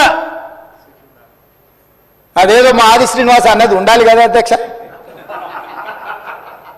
అరే నేను పోయి కూర్చొని మంత్రులను కలిసి అధికారులను పిలిచి ఆయన పాపం పెద్ద మంచి రాజ్నాథ్ సింగ్ గారు అందరిని పిలిచి సమీక్ష చేసి అరే యంగ్ చీఫ్ మినిస్టర్ వచ్చినాయి మనం చేయాలి, తెలంగాణకు మనం చేయాల్సిన అవసరం కూడా ఉందని ఆయన పిలిచి ఇస్తే దాన్ని తప్పుపడతారు రాజ్నాథ్ సింగ్ గారిని కలిసిందని. అదేవిధంగా Indian institute of handloom technology Piyush గోయల్ని కలిసి 10 ఏళ్ళు మీరు దేలేంది, ఆంధ్రప్రదేశ్లో నెల్లూరు దగ్గర ఉంది అధ్యక్ష Indian institute of handloom technology. ఇవ్వడానికి ఇక్కడ చదువుకోవాలంటే నెల్లూరు పోవాలి. నేను వెళ్ళి పీయూష్ గోయల్ని కలిసి నేను సాధించుకొని వచ్చిన అధ్యక్ష. దానికి కొండా లక్ష్మణ్ బాపూజీ పేరు పెట్టిన. అదేవిధంగా పిఎం మిత్ర పార్క్ వరంగల్ ఏదైతే టెక్స్టైల్ పార్క్ ఉందో దానికి పెండింగ్ నిధులు ఉంటే సాధించుకొని వచ్చిన. నిమ్స్ జైరాబాద్కి 1200 కోట్లు ప్రాజెక్ట్ అప్రూవలే కాదు 1200 కోట్లు తీసుకొచ్చిన అధ్యక్ష. అదేవిధంగా కాచిపేట రైల్వే కోచ్ ఫ్యాక్టరీ 2014లో పునర్విభజన చట్టంలో పొందుపరిచిన రైల్వే కోచ్ ఫ్యాక్టరీ 10 ఏళ్ళు నువ్వు సాధించకపోతే పల్లికి ఇచ్చుకుంటే కూర్చుంటే ఢిల్లీకి వెళ్ళి అశ్విని వైష్ణవ్తో నేను మాట్లాడి ఈరోజు రైల్వే కోచ్ ఫ్యాక్టరీని కేంద్ర ప్రభుత్వం నుంచి మనం సాధించుకున్నాం అధ్యక్ష. ఇవాళ మెట్రో రైల్ ఎక్స్టెన్షన్ మీద మనము కేంద్ర ప్రభుత్వాన్ని సంప్రదిస్తున్నాం. రీజనల్ రింగ్ రోడ్డు సదరన్ పార్ట్కు మనం అడుగుతున్నాం. మూసీ నది పరివాహక ప్రాంతంలో నిధుల కోసం ఈరోజు కేంద్ర ప్రభుత్వాన్ని పదే సంప్రదిస్తున్నాం. రేపు జరగబోయే భారత్ సమ్మిట్, ఏప్రిల్లో జరగబోయే భారత్ సమ్మిట్ 100 ప్రపంచ దేశాల నుంచి మేధావులందరూ తెలంగాణకు వచ్చి తెలంగాణ రైజింగ్ 2050 పాలసీ డాక్యుమెంట్లో పార్టిసిపేట్ చేయడానికి ప్రపంచంలో ఉన్న 100 దేశాలకు సంబంధించిన ప్రతినిధులు పాలనలో ఉన్న వాళ్ళని తెలంగాణ రాష్ట్రానికి ఆహ్వానించడం.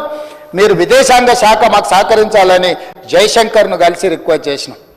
మే నెలలో మే 7 నుంచి మే 31 వరకు ప్రపంచ మిస్ వరల్డ్ ప్రపంచ అందగత్తెల పోటీ మన హైదరాబాద్ నగరంలో నిర్వహించబోతున్నాం అధ్యక్ష. 72 సార్లు నిర్వహిస్తే ఈ దేశంలో ఒక్కసారి అమితాబ్ బచ్చన్ ఒక్కసారి ముంబైలో చేసిండు అధ్యక్ష. ప్రపంచ దేశాలలో జరిగింది అధ్యక్ష. ఇవాళ ఈ హైదరాబాద్ నగరం మన టూరిజాన్ని ప్రపంచ దేశాలకు తెలియజెప్పడానికి టూరిజం డిపార్ట్మెంట్ నేతృత్వంలో ప్రపంచ దేశాల అందగత్తెల పోటీలు ఇవాళ హైదరాబాద్ నగరంలో మనం తీసుకొచ్చినాం అధ్యక్ష. మిస్ వరల్డ్ మే 7 నుంచి మే 31 వరకు హైదరాబాద్ నగరంలో జరగబోతుంది. 140 దేశాలకు సంబంధించిన ప్రతినిధులు 3000 టీవీ ఛానల్స్ మీడియా ఛానల్స్ ఇవాళ నెల రోజులు తెలంగాణ రాష్ట్రంలో ఉండబోతున్నాయి అధ్యక్ష. వాటికి సంబంధించిన క్లియరెన్స్లు గవర్నమెంట్ ఆఫ్ ఇండియా నుంచి తీసుకోవడానికి ఎక్కడ ఇబ్బంది జరగొద్దు అని చెప్పి జయశంకర్ గారిని కలిసిన అధ్యక్ష. స్టేట్ ఇంట్రెస్ట్లో నేను ఢిల్లీకి వెళ్తే నేను ఇంకోసారి లెక్క చెప్తా అధ్యక్ష. నేను ఎప్పుడు అయినా కమర్షియల్ ఫ్లైట్లో 1-2 సార్లు ఏమైనా చార్టర్ ఫ్లైట్లో పోయినేమో, ఎప్పుడు అయినా సామాన్యులతో పాటు కమర్షియల్ ఫ్లైట్లో మామూలు టికెట్ కొనుక్కొని పోయినా అధ్యక్ష. ఇన్నిసార్లు నేను మీలాగా దుబారా చేయలే. ఏడికి పోయినా దేవుడికి మొక్కుతే గవర్నమెంట్ పైసలు ఇస్తాం, మొక్కుడేమో ఈయన పైసలేమో గవర్నమెంట్వి. కిలోల కొద్ది బంగారము మొక్కు ఏదైనా ఉంటే వ్యక్తిగతం అధ్యక్ష. ప్రభుత్వం సొమ్ముతో ఎవరు మొక్కుబడులు తీర్చుకోరు అధ్యక్ష. ఏడికి పోయినా ఆయన చార్టర్ ఫ్లైట్లలో పోయి నేనేమన్నా అట్లా దుబారా చేసిన అధ్యక్ష. లెక్క తీస్తాం, దాన్ని కూడా లెక్క తీస్తాం. మీరు ఎన్నిసార్లు పోయారు, ఎక్కడెక్కడికి పోయారు, నేను ఎక్కడికి పోయినా, నేను పోయినప్పుడల్లా ఏం సాధించుకొని వచ్చినా ఏం తెచ్చినా మీ కడపమంటేందో నాకు అర్థం కావట్లేదు అధ్యక్ష. కేంద్ర ప్రభుత్వంతో సత్సంబంధాలు ఉండి మోడీ గారితో నవ్వుకుంటూ ఫోటో దిగితే చూసినావా మోడీతో ఫోటో దిగిండి అని. అంటే ఆయన ప్రధానమంత్రి, సహకారం అడుగుతున్నాం మనము ముఖ్యమంత్రిగా. రాని విషయాలు ఏమన్నా ఉంటే మనం పోరాడుతున్నాము. పోరాటంలో ఏమన్నా వెనకాడికి చేసినామా? అదేవిధంగా పూడూరులో 10 ఏళ్ళు నువ్వు పక్కన పెడితే లో ఫ్రీక్వెన్సీ నేవీ రాడార్ స్టేషన్ మీకు తెలుసు, తమరికి పక్కనే పూడూరు దగ్గర 3000 ఎకరాలు. దేశ భద్రతకు సంబంధించి 10 ఏళ్ళు నువ్వు అడ్డం పెట్టి ఆ ప్రాజెక్టును పక్కన పెట్టినావు. ఆ ప్రాజెక్ట్ ఎంత కీలకం అంటే బే ఆఫ్ బెంగాల్లో ఎక్కడైనా శత్రు దేశాల నుంచి సంబంధించిన ఏదైనా ప్రమాదం ఈ దేశానికి పొంచి ఉంటే అక్కడ చిన్న కదలిక కదిలినా ఇక్కడ నుంచి రీడ్ చేసి ఎంబడే మన నిఘా వ్యవస్థలను అప్రమత్తం చేయడానికి అవసరమైన ప్రాజెక్ట్ అది. 3000 కోట్ల రూపాయలతో ఇక్కడ జరిగితే నువ్వు పెండింగ్ పెడితే తక్షణమే ఆ 3000 ఎకరాల భూమిని క్లియర్ చేసి ఆ ప్రాజెక్టును తీసుకొచ్చి ఈరోజు దేశ భద్రత విషయంలో రాజకీయాలకు అతీతంగా నేను వ్యవహరిస్తే నువ్వు ధర్నా చేస్తావా? ఈ దేశమే భద్రంగా లేకపోతే, ఈ దేశానికి రక్షణ లేకపోతే, ఈ దేశాన్ని రక్షించే సైనికులకు సహకరించకపోతే నీకు దేశభక్తి ఉన్నట్ట లేకపోతే దేశ ద్రోహివా నువ్వు అని నేను అడుగుతున్నా అధ్యక్ష ప్రతిపక్ష పార్టీని. నాకేముంది అధ్యక్ష, అక్కడ నేవీ లో ఫ్రీక్వెన్సీ నేవీ రాడార్ స్టేషన్ కడితే నాకేమైనా కాంట్రాక్ట్ వస్తుందా అధ్యక్ష? ఈ దేశ భద్రత అధ్యక్ష. రాజ్నాథ్ సింగ్ గారు, నరేంద్ర మోడీ గారు వాళ్ళ ఇంటి కోసం కట్టడం లేదు కదా అధ్యక్ష. రాహుల్ గాంధీ గారు లేకపోతే ఇంకొకరు వాళ్ళ కోసం కట్టట్లేదు కదా అధ్యక్ష. దేశ భద్రత కోసం కట్టే దాంట్లో మీద కూడా నీ కుత్సితమైన రాజకీయాలు, నీ కలుషితమైన ఆలోచనలు, నీకు 50 ఎకరాల భూమి ఇయ్యలేదు, నీ కొడుకు ఇంటికి వస్తలేడు, వాస్తు కోసం ఏదో కట్టాలని డిఫెన్స్ భూములు అడిగితే ఇయ్యలేదని పగబట్టి కేంద్ర ప్రభుత్వాన్ని దేశ రక్షణనే ఫనంగా పెడతావా? అట్లాంటిది నేను పరిష్కరించిన అధ్యక్ష. నేను ఢిల్లీకి వెళ్ళడం వల్ల ఈరోజు నిన్నగాక మన గచ్చిబౌలి స్టేడియంలో మొత్తం డిఫెన్స్ ఎక్విప్మెంట్కు సంబంధించిన ఎగ్జిబిషన్ 3 రోజులు పెట్టిన లక్షలాది మంది విద్యార్థులు ఈరోజు అక్కడికి వచ్చి చూసిపోయారు. డిఫెన్స్ మొత్తం వ్యవస్థల్లో అక్కడికి తీసుకొచ్చి ఎగ్జిబిషన్ పెట్టించిన అధ్యక్ష. నేను ట్రై నేషనల్ ఫుట్బాల్ ఈవెంట్స్ నేను ఇక్కడ ఆర్గనైజ్ చేసిన అధ్యక్ష. స్పోర్ట్స్ కోసం నేను ప్రధానమంత్రిని కలిసి లెటర్ ఇచ్చిన అధ్యక్ష. 2036లో జరగబోయే ఒలింపిక్ గేమ్స్ మా హైదరాబాద్ నగరంలో నిర్వహించాలి. క్రీడాకారులను మేము తయారు చేస్తాం. మేము young India sports university, young India sports అకాడమీని స్టార్ట్ చేసినాం. సౌత్ కొరియాతో ఒప్పందం చేసినాం, ఆస్ట్రేలియాతో ఒప్పందం చేసినాం. క్రీడాకారులను ఉత్పత్తి చేసే రాష్ట్రంగా తెలంగాణ ఉంటే దేశంలో ఉండే ఏ క్రీడాకారునికైనా మేము శిక్షణ ఇచ్చే వ్యవస్థ తెలంగాణ రాష్ట్రంలో చేస్తున్నాం. మాకు అవకాశం ఇవ్వడానికి కేంద్ర ప్రభుత్వాన్ని నేను అడగొచ్చిన. స్పోర్ట్స్ మినిస్టర్ విజిట్కి వస్తున్నాడు. స్పోర్ట్స్ మినిస్టర్ కొన్ని ఫండ్స్ కూడా మనకు రిలీజ్ చేస్తా అని ఒప్పుకున్నాడు అధ్యక్ష మాల్వియా. సో మా రిలేషన్ రాష్ట్ర ప్రయోజనాలకు ఉపయోగపడాలి, రాష్ట్రాన్ని అభివృద్ధి పదం వైపు నడిపించాలని మేము ప్రయత్నం చేస్తుంటే మీరు అందులో కూడా మీ వంకర ఆలోచనలనే పెట్టి వంకర టింకర్గా ఆలోచన చేసి ఎంతకాలం ఈ వంకర టింకర రాజకీయాలతో బతుకుతారు, కాలం వెల్లదీస్తారని నేను అడగదలుచుకున్నా అధ్యక్ష. అదేవిధంగా అధ్యక్ష, పెట్టుబడులు శ్రీధర్ బాబు గారు నేను ముఖ్యమంత్రి అయిన 1.5 మంత్రులనే దావోస్కి వెళ్ళినాం. 40,000 కోట్ల రూపాయలు పెట్టుబడులు తెచ్చినాం. ఆ తర్వాత మొన్న 2025 జనవరిలో వెళ్ళినాం. 1,78,000 కోట్ల రూపాయలు పెట్టుబడులు తీసుకొచ్చినాం. ఈ 15 నెలల్లో 2,20,000 కోట్ల రూపాయలు మేము పెట్టుబడులు ఈ రాష్ట్రానికి తీసుకొచ్చినాం. అమెజాన్ లాంటి కంపెనీలు 60,000 కోట్లు తెలంగాణ రాష్ట్రంలో పెట్టుబడి పెట్టింది బికాజ్ ఆఫ్ అవర్ పాలసీస్. 10 ఏళ్ళు నువ్వు పాలసీ లేకుండా ప్రభుత్వాన్ని నడిపినాం. నచ్చితే నజరానా లేకపోతే జుర్మానా విధానంతో తెలంగాణ రాష్ట్రాన్ని మొత్తం సర్వనాశనం చేసినాం. నచ్చితే నజరానా లేకపోతే జుర్మానా విధానాన్ని రద్దు చేసి తెలంగాణ స్టేట్ గవర్నమెంట్ ఒక పాలసీ ఉన్నది. పాలసీ ఫ్రేమ్లో ఎవరు వచ్చినా వాళ్ళందరినీ మేము ఆదుకుంటాము, లేకపోతే అవకాశాలు ఇస్తామని చెప్పి ఎన్ని పాలసీలు చేసినాం అధ్యక్ష. ఎంఎస్ఎంఈ పాలసీ చేసినాం ఐటీ అండ్ ఇండస్ట్రీస్ నుంచి, clean and green energy policy చేసినాం ఎనర్జీ డిపార్ట్మెంట్ నుంచి, టూరిజం పాలసీ చేసినాం అక్కడి నుంచి, మైన్స్ పాలసీ చేసినాం, భూభారతి పాలసీ లా చేసినాం. ఇట్లా ప్రతిదీ మేము ఒక పాలసీ తీసుకొని విధానాలను తీసుకొని ఈరోజు ఈ పాలసీలో ఎవరు ఫిట్ ఇన్ అయితే వాళ్ళందరికీ అవకాశాలు ఇస్తామని మేము రాత్రి మొగళ్ళు పని చేసి అధికారులను సమన్వయం చేసుకొని మేము ముందుకు వెళ్తుంటే పరిపాలన మీద పట్టు రాలేదండి. పట్టు అంటే ఏంది అధ్యక్ష? ఉత్తగానే ముద్రేసి రాజయ్య గారిని ఉప ముఖ్యమంత్రి పదవి నుంచి తొలగించినట, ఈటెల రాజేందర్ని ఎత్తి బయట పడేసినట, నువ్వు పెట్టిన దొంగ సంతకాలు పెట్టకపోతే అధికారులను తీసేసినట. ఏంది పట్టు అంటే? పట్టు అంటే పాలసీస్లో అధ్యక్ష, నిర్ణయాలు, విధానపరమైన నిర్ణయాలు చేస్తే పట్టు వచ్చినట్టు అధ్యక్ష. 2 మంత్రులను తీసి బయట పడేస్తాను, 2 అధికారులను శిక్షిస్తాను పట్టు వచ్చినట్టు కాదు అధ్యక్ష. అట్లాంటి పట్టు గురించి నేను ఆలోచన చేస్తలేను అధ్యక్ష. అట్లాంటి పరిస్థితి అయితే ఫస్ట్ మిమ్మల్ని తీసి లోపలేయాల్సి వస్తుంది అధ్యక్ష, వాళ్ళని కాదు. పరిపాలన పారదర్శకంగా ఉండాలి, ప్రజలకు ఉపయోగపడాలి, ఆ విధానం మనం తీసుకురావాలని వాళ్ళ పాలసీ మేకింగ్లో మేము మా టైం అంతా స్పెండ్ చేసి మంత్రులందరినీ సమన్వయం చేసుకుంటున్నాం అధ్యక్ష.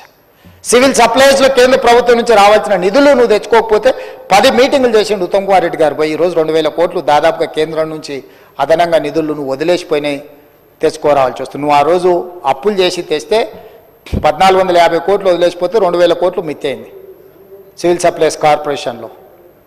రోడ్లు నేషనల్ హైవేస్ నువ్వు పెండింగ్ పెట్టిపోతే వెంకటరెడ్డి గారు పోయి కూర్చొని నితిన్ గడ్కరీతో వారికి ఉన్న పరిచయాన్ని పెట్టి స్టేట్లో ఉండే national highways, Srisailam national highway కానీ, ఎలివేటెడ్ కారిడార్స్ కానీ వాటన్నిటినీ ఈరోజు ఎంబడిపడి పదే ఫాలో అప్ చేసి తెచ్చుకుంటున్నారు అధ్యక్ష. నిరంతరం సంప్రదిస్తున్నాం అధ్యక్ష ప్రభుత్వంతో. మేము సంప్రదించుకుంటే ఈరోజు రోడ్లు వేయడానికి ప్రభుత్వం దగ్గర నిధులకి చూస్తే అన్నిటి బేసిస్ మీద ఈరోజు పంచాయతీరాజ్ ఆర్ఎండ్బి రోడ్లను అన్నిటిని కూడా ఒక పాలసీ తీసుకొచ్చి హ్యామ్ కింద ఈరోజు రోడ్లు ఇచ్చి ప్రతి గ్రామ పంచాయతీకి 12,000 పైచలు గ్రామ పంచాయతీలు ఉంటే నువ్వు 4-5 తండాలను గ్రామ పంచాయతీలు చేసిన గూడాలు. ఆ తండాల గూడాలకు ఒక్క రోడ్ అని ఉందా అధ్యక్ష? ఇవాళ తండాలను గూడాలను గ్రామ పంచాయతీలు చేసి గ్రామ కార్యాలయాలు లేవు, రోడ్డు లేదు, తాగడానికి నీళ్లు లేవు. వాటిని గ్రామ పంచాయతీలను బోర్డు తగిలించి వాళ్ళని తన్నుకునేటట్టు చేసి ఈరోజు సర్వం దెబ్బతీస్తే ప్రతి గ్రామ పంచాయతీకి కనీసం ఒక బీటీ రోడ్డు ఉండాలి మండల కేంద్రానికి అని ఒక విధానాన్ని తీసుకొచ్చి ఈరోజు రాష్ట్రం మొత్తం ఎట్ ఏ టైం హ్యామ్ విధానంలో, అదేవిధంగా మండలం నుంచి జిల్లా కేంద్రాలకు డబుల్ రోడ్ ఉండాలి, జిల్లా కేంద్రం నుంచి రాష్ట్ర రాజధానికి 4 లైన్ ఉండాలి అని ఈరోజు హ్యామ్లో పాలసీ తీసుకొచ్చి ఈరోజు చేస్తున్నాం అధ్యక్ష. ఒక పాలసీ చేయాలంటే మీకు తెలియదు అధ్యక్ష ఎంత సమయం పడుతుందో, ఎన్ని రకాలుగా మనం చూసుకోవాలో. ఇలాంటి కలుషితమైన మనుషులు ఉండి ఏదైనా ఆరోపణ చేయాలని చేస్తుంటే ఈరోజు మేము తీసుకొస్తున్న విధానాలు మీకు తెలియదు అధ్యక్ష. హైదరాబాద్ నగరంలో ఔటర్ రింగ్ రోడ్డు లోపల గ్రామ పంచాయతీ ఉంది, మున్సిపాలిటీ ఉంది, మున్సిపల్ కార్పొరేషన్ ఉంది, జిహెచ్ఎంసీ ఉంది అధ్యక్ష. 4 రకాల పరిపాలన వ్యవస్థలు ఉంటే ఎవడు తోసినట్టు వాడు చేస్తుంటే దేనికి పొంతన లేకపోతే ఔటర్ రింగ్ రోడ్డును మొత్తాన్ని inside of outer ring road core urban reason అని తీసుకొచ్చి గ్రామ పంచాయతీలో, మున్సిపాలిటీలో, మున్సిపల్ కార్పొరేషన్లో అన్నిటిని ఒక యూనిట్ కింద తీసుకొచ్చి కోర్ అర్బన్ రీజన్ మొత్తం నెట్ జీరో సిటీ కింద కాలుష్యాన్ని నియంత్రించాలని 3,000 ఆర్టీసీ బస్సుల్ని ఎలక్ట్రిక్ బస్సులను తీసుకురావాలని, ఎలక్ట్రిక్ వెహికల్స్కి 0 ట్యాక్స్. ఈ రాష్ట్రంలో ఎలక్ట్రిక్ వెహికల్ ఎవరు కొనుక్కున్నా పన్ను లేకుంటే 0 ట్యాక్స్ వేసింది దేశంలో మన రాష్ట్రం అధ్యక్ష. ఈరోజు ఆటోలు కొనుక్కోవడానికి ఎలక్ట్రిక్ ఆటోలు కొనుక్కుంటే పన్ను రద్దు చేసింది మనం అధ్యక్ష. ఈరోజు నాలాలు, రోడ్లను, చెరువులను, కుంటల్ని ఆక్రమించుకుంటుంటే చెరువులను ఆక్రమించుకున్న వాళ్ళ మీద పోయినప్పుడల్లా పెడబొబ్బలు పెడతారు అధ్యక్ష. ఎందుకంటే వాళ్ళు కదా ఆక్రమించుకున్న చెరువులు మాయమైపోయినాయి, మింగేసింది అధ్యక్ష చెరువులను. ఆ మింగేసిన చెరువులను పునరుద్ధరించాలని చేస్తే గగ్గోలు పెడుతున్నారు అధ్యక్ష వీళ్ళు. మొత్తం రియల్ ఎస్టేట్ పడిపోయింది అంటారు. చెరువులు ఉన్నాయని, చెరువుల దగ్గర ప్రాజెక్టులు కట్టినాయని, కట్టిన వాటిని మేము కూలగొట్టినవన్నీ అధ్యక్ష లెక్క తీరు. మీరు చేసిన దుర్మార్గం వల్ల డిమాండ్ అండ్ సప్లైలా ఒక ఎకరాకి 5 లక్షల స్క్వేర్ ఫీట్ అనుమతులు ఇవ్వడంతో ఒక 25 ఎకరాలలో 3,200 అపార్ట్మెంట్స్ వచ్చినాయి అధ్యక్ష. ప్రతి అపార్ట్మెంట్కి 3 కార్లు వేస్తే 10,000 కార్లు ఒక 25 ఎకరాలలో ఉంటున్నాయి అధ్యక్ష. పొద్దుగాల 9:30కి ఆఫీస్కి వెళ్ళడానికి అందులో 1/3 ఒక 25 ఎకరాలలో ఉన్న కార్లు రోడ్డు ఎక్కితే 3,500 కార్లు రోడ్డు ఎక్కుతున్నాయి అధ్యక్ష అరగంటలా. అట్లాంటి 30 వెంచర్లు ఒక దగ్గర ఉంటే 30 లక్ష కార్లు రోడ్డు ఎక్కితే అసలు ట్రాఫిక్ ఉంటుందా? ఈ అపార్ట్మెంట్స్కు తగ్గట్టు డ్రైనేజ్ వ్యవస్థ ఉందా? ఈ 3,000 అపార్ట్మెంట్లలో ఒక్కొక్క అపార్ట్మెంట్లో 5 ఏసీలు పెట్టుకుంటే ఆ ఏసీలతో ఉత్పన్నమయ్యే కాలుష్యం ఎంత అని నేను అడుగుతున్నా అధ్యక్ష. ఎట్లా అధ్యక్ష? ఎట్లా ఈ నగరాన్ని సర్వనాశనం చేసి కమిషన్లు ఇస్తారు, 10%, 20% కమిషన్లు తీసుకొని అనుమతులు ఇచ్చి ఇవాళ మొత్తం హై రైజ్డ్ కట్టొద్దంటలేము అధ్యక్ష. ఆకాశ హర్మాలు కట్టాలి. గతంలో కాంగ్రెస్ పాలసీ తెచ్చింది. ఆకాశ హర్మాలు కట్టాలంటే విడుతు తగ్గాలి, పొడుగు పెరగాలి, ఓపెన్ ఏరియా ఎక్కువ ఉండాలి. ప్రతి ఎకరాకు ఎంత స్క్వేర్ ఫీట్ నువ్వు అనుమతిస్తున్నావు అనేది లెక్క అధ్యక్ష. ఎంత హైట్ పోతున్నావని కాదు. ఒకప్పుడు 1,25,000, 1,50,000 స్క్వేర్ ఫీట్ అనుమతి ఉంటే ఒక ఎకరాకి. ఈ దుర్మార్గుడు మున్సిపల్ శాఖ మంత్రి అయినాక 5 లక్షలకు పెంచి 1,00,000 స్క్వేర్ ఫీట్ కమిషన్ల కింద కొట్టేసిన చరిత్ర వాళ్ళది అధ్యక్ష. ఎన్ని ఇచ్చినో అన్నిటి మీద చిత్తశుద్ధి ఉంటే రా సభకు వచ్చి నువ్వు ఇచ్చిన అనుమతులు ఏంటి, అనుమతుల వెనకాల జరిగిన కుంభకోణం ఏంటి, విచారణకు రా వచ్చి నువ్వు డిమాండ్ చేయి, అప్పుడు చెప్తా నీ సంగతి. ఈ రకంగా ఈరోజు అందుకే outer ring road inside core urban reason, outer ring road out side up to regional ring road వరకు సెమీ అర్బన్ రీజన్, RRR నుంచి అవతల రూరల్, ఇక్కడున్న పరిశ్రమలన్నిటిని కూడా బయటకు తరలించాలి. పారిశ్రామిక వాడల్ని ఇవ్వాలి, పెట్టుబడులు పెట్టాలి, ఉద్యోగాలు పెంచాలి, ఉపాధి అవకాశాలు కల్పించాలని ఒక బృహత్ ప్రణాళిక తీసుకొస్తున్నాం. ఒక ఫ్యూచర్ సిటీనే నిర్మించుకుంటున్నాం అధ్యక్ష. దానికోసం ఫ్యూచర్ సిటీ డెవలప్మెంట్ అథారిటీని క్రియేట్ చేసినాం అధ్యక్ష. ఒక ప్రత్యేకమైన ప్రణాళిక ద్వారా నాగార్జున సాగర్ రోడ్ నుంచి శ్రీశైలం రోడ్డు మధ్యలో 56 రెవెన్యూ విలేజ్లు, 74 గ్రామాలను ఒక ఫ్యూచర్ సిటీ కింద 1,00,000 పైన ఎకరాలతో ఒక అద్భుతమైన నగరాన్ని ఒకప్పుడు ఎప్పుడో చండీగఢ్ నిర్మించిన ప్రణాళికబద్ధంగా అని చెప్తారు అధ్యక్ష. ఈ దేశంలో మళ్ళీ ఆ తర్వాత ఒక ప్రణాళికబద్ధమైన నగరం రాలేదు. అమరావతిలో వాళ్ళు ఏదో ప్రయత్నం చేశారు, అది ఆగిపోయింది. ఈరోజు మనం ఒక ఫ్యూచర్ సిటీ డెవలప్మెంట్ అథారిటీని క్రియేట్ చేసి ప్రపంచ దేశాలతో పోటీ పడే ఒక గొప్ప నగరంగా నెట్ జీరో సిటీ, కాలుష్యం లేని పర్యావరణ పరిరక్షణతో ఒక సిటీని నిర్మించాలని ఇలా ప్రయత్నం చేస్తే దానికి కాళ్ళు అడ్డం పెడతారు అధ్యక్ష. హెచ్ఎండిఏ చేస్తే దానికి కాళ్ళు అడ్డం పెడతారు అధ్యక్ష. అసలు అంటే ఏది జరగొద్దు అంటారు అధ్యక్ష. నేను ఒకటే మాట అడగదలుచుకున్నా అధ్యక్ష. పరిశ్రమలు రావద్దు, అభివృద్ధి జరగొద్దు, నగరాలు నిర్మించొద్దు, మూసీని ప్రక్షాళన చేయొద్దు, మెట్రో విస్తరించొద్దు, రీజనల్ రింగ్ రోడ్డు ఇవ్వద్దు, రీజనల్ రింగ్ రైలు వద్దు, డ్రై పోర్ట్ వద్దు, ఆంధ్రప్రదేశ్లో ఉండే పోర్ట్కి dedicated national highway, greenfield national highway వద్దు, రైల్వే లైన్ వద్దు, ఏది వద్దు అని అంటే తెలంగాణ రాష్ట్రం దివాళ తీయదా అధ్యక్ష?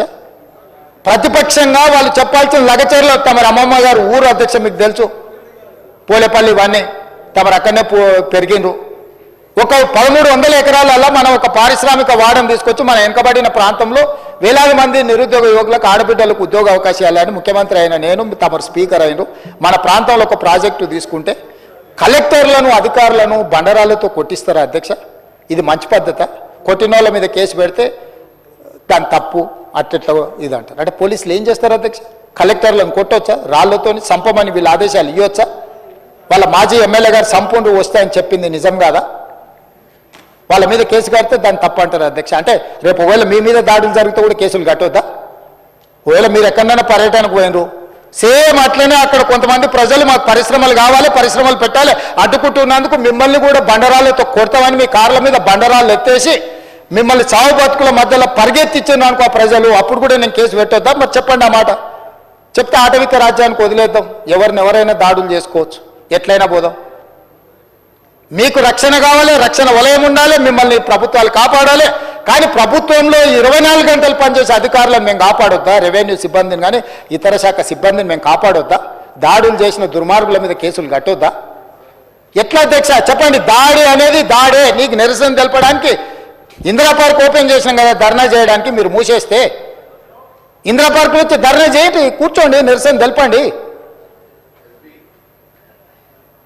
ప్రతిదానికి ఒక పద్ధతి ఉంది అధ్యక్ష. భౌతిక దాడులను మనం ప్రోత్సహిద్దామా? ఇదేనా వీళ్ళు నేర్పిన సంస్కృతి? ఇదేనా వీళ్ళు తెలంగాణ రాష్ట్రంలో పెంపొందించదలుచుకున్నది? చేయొద్దా తెలంగాణ అభివృద్ధి? పరిశ్రమలు రావద్దా? పెట్టుబడులు పెట్టొద్దా? నిరుద్యోగ యువకులకు ఉద్యోగ ఉపాధి అవకాశాలు ఇవ్వద్దా? ఈ విద్యార్థులకు చదువు చెప్పొద్దా? యంగ్ ఇండియా స్కిల్స్ యూనివర్సిటీ వద్దా? యంగ్ ఇండియా స్పోర్ట్స్ యూనివర్సిటీ వద్దా? Young India integrated residential schools వద్దా? ఏం చేయాలో మీరు చెప్పండి అధ్యక్ష. వాళ్ళని చెప్పమని వచ్చి చంద్రశేఖరరావు గారిని రమ్మని పెద్దల్ని నేను మాటిస్తున్న అధ్యక్ష తమ ద్వారా చంద్రశేఖరరావు గారికి, నా సభ్యులందరికీ నేను చెప్తున్న, వారిని వచ్చి వారి గౌరవానికి భంగం కలిగించము, హుందాగా వ్యవహరిస్తాము, వారి అనుభవాన్ని రంగరించి సలహాలు సూచనలు ఇవ్వమనుండి 100% ఈ ప్రభుత్వం వారు సహేతుకమైన సలహా సూచనలు ఇస్తే పాటించడానికి సిద్ధంగా ఉన్నాము. అనుభవం కలిగినోడు కాబట్టి చెప్పమని ఉండ్రి. నేను ఏది చెప్పను, నువ్వు ఏది చేస్తే దాన్ని చేయని అను కాళ్ళలో కట్టబెడతా, నేను కింద పడేస్తానంటే ఎట్లా అధ్యక్ష? ఏం చేయాలి? నాకున్న పరిష్కారం ఏందో మీరు చెప్పుండ్రు అధ్యక్ష. నాకు కూడా మీరన్న దశాదిశ నిర్దేశం చేయరు. ఇట్లా చేసేటోళ్ళను ఏం చేయాలో ఒకసారి మీరు చూసి. ఈరోజు మనకు అమెరికా, సౌత్ కొరియా నుంచి పర్యటన నుంచి తెచ్చిన పెట్టుబడులే కాదు అధ్యక్ష, ఐటీ దిగ్గజాలైన గూగుల్ కానీ మైక్రోసాఫ్ట్ ఈరోజు వ్యాపారాలను విస్తరించిన అధ్యక్ష. హైదరాబాద్లో ఏఐ ఆధారిత యాక్సిలేటర్ సెంటర్ నెలకొల్పేందుకు గూగుల్ ఒప్పందం చేసుకుంది అధ్యక్ష.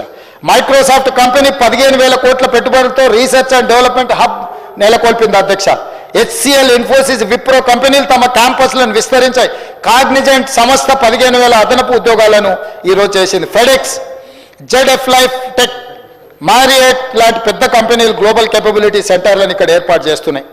ఇటీవలనే బయోటెక్లో ప్రపంచంలో పేరెనికైన ఆమ్జెన్ ఈరోజు అమెరికా బయట మొట్టమొదటిసారి పెట్టుబడులు పెట్టింది హైదరాబాద్లో 6,000 మంది ఉద్యోగస్తులతో ప్రారంభించారు అధ్యక్ష. నేనే స్వయంగా వెళ్ళిన.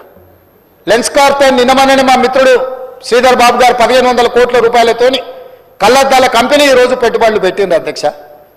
ఇన్ని అద్భుతాలను సాధిస్తుంటే ప్రపంచంలోనే ఫస్ట్ మ్యానుఫ్యాక్చరింగ్ యూనిట్ హైదరాబాద్లో తెస్తే అభినందించాల్సింది పోయి మమ్మల్ని తిట్టేది ఏంది అధ్యక్ష? నువ్వు అభినందించక పర్వాలేదు, మేము కట్టిన శిల్పారామం దగ్గర నువ్వు కావాలంటే సెల్ఫీ దిగు, సెల్ఫీ డబ్బా కొట్టుకో, మేమేం వద్దంటలేము. ఆ శిల్పారామం కూడా మేము కట్టింది, నువ్వు కట్టినావు. హైటెక్ సిటీ నేదురుమల్లి జనార్దన్ రెడ్డి గారు పునాది రాయేసి చంద్రబాబు నాయుడు గారు కట్టారు. అక్కడ కూడా ఫోటో దిగి పెట్టుకో, ఎవడొద్దు అంటుండే. నీకు కావాల్సింది గంతే కదా. రేపు కూడా ఇప్పుడు మా శ్రీధర్ బాబు గారు ప్రారంభించిన సంస్థలలో నువ్వు సెల్ఫీ దిగు, సెల్ఫీ డబ్బా కొట్టుకో, మేమేం వద్దానిలేదే. కానీ అడ్డుకోవడం ఎక్కడి సాంప్రదాయము? ఎక్కడి విధానం ఇది? ఎక్కడ నేర్చుకున్నారు ఈ విధానము? ఈ విధానం తెలంగాణకు మంచిదా అని నేను అడుగుతున్నా అధ్యక్ష. నాకు అర్థం కావట్లేదు అధ్యక్ష. ఈ 15 నెలల్లో వాళ్ళ విచిత్రమైన పోకడలు, వికృతమైన చేష్టలు. ఇట్లా ఆయన పెద్ద మనిషి అని చెప్పాలి కదా. ఈ పిల్లల కట్టి తెలియదు, తాడిపొంగడం లేని వాళ్ళు అనుకుందాం కాసేపటికి. పెద్ద మనిషి అని చెప్పాలి కదా, ఇది పద్ధతి కాదు, ఇది తప్పు అని. మన ఇళ్ళలో మన పెద్దలు మనకు చెప్పారా అధ్యక్ష? ఈ వయసులో కూడా నాకు అప్పుడప్పుడు జానారెడ్డి గారి దగ్గరకు వాళ్ళ దగ్గరకు పోతుంటాను. ఎందుకు? మనకంటే అనుభవం ఉన్నో లేదని చెప్తే నేర్చుకుందామనే కదా. మీ ఇంట్లోనే అనుభవం కలిగిన వాళ్ళు ఉన్నప్పుడు నువ్వు కూర్చోబెట్టి చెప్పొచ్చు కదా చంద్రశేఖరరావు గారు. మేమేం వద్దంటలేమే, చేయమనే అడుగుతున్నాం కదా. అదేవిధంగా అప్పుల గురించి మాట్లాడుతున్నారు అధ్యక్ష. అప్పుల గురించి ఒక మాట చెప్పాలి అధ్యక్ష. తెలంగాణ వచ్చినాక అప్పులు చేసిరని మా బట్టి విక్రమార్క గారు వైట్ పేపర్ రిలీజ్ చేశారు. వైట్ పేపర్ రిలీజ్ చేసిన దాంట్లో 7,71,000 కోట్ల రూపాయల అప్పుల గురించి మాట్లాడారు.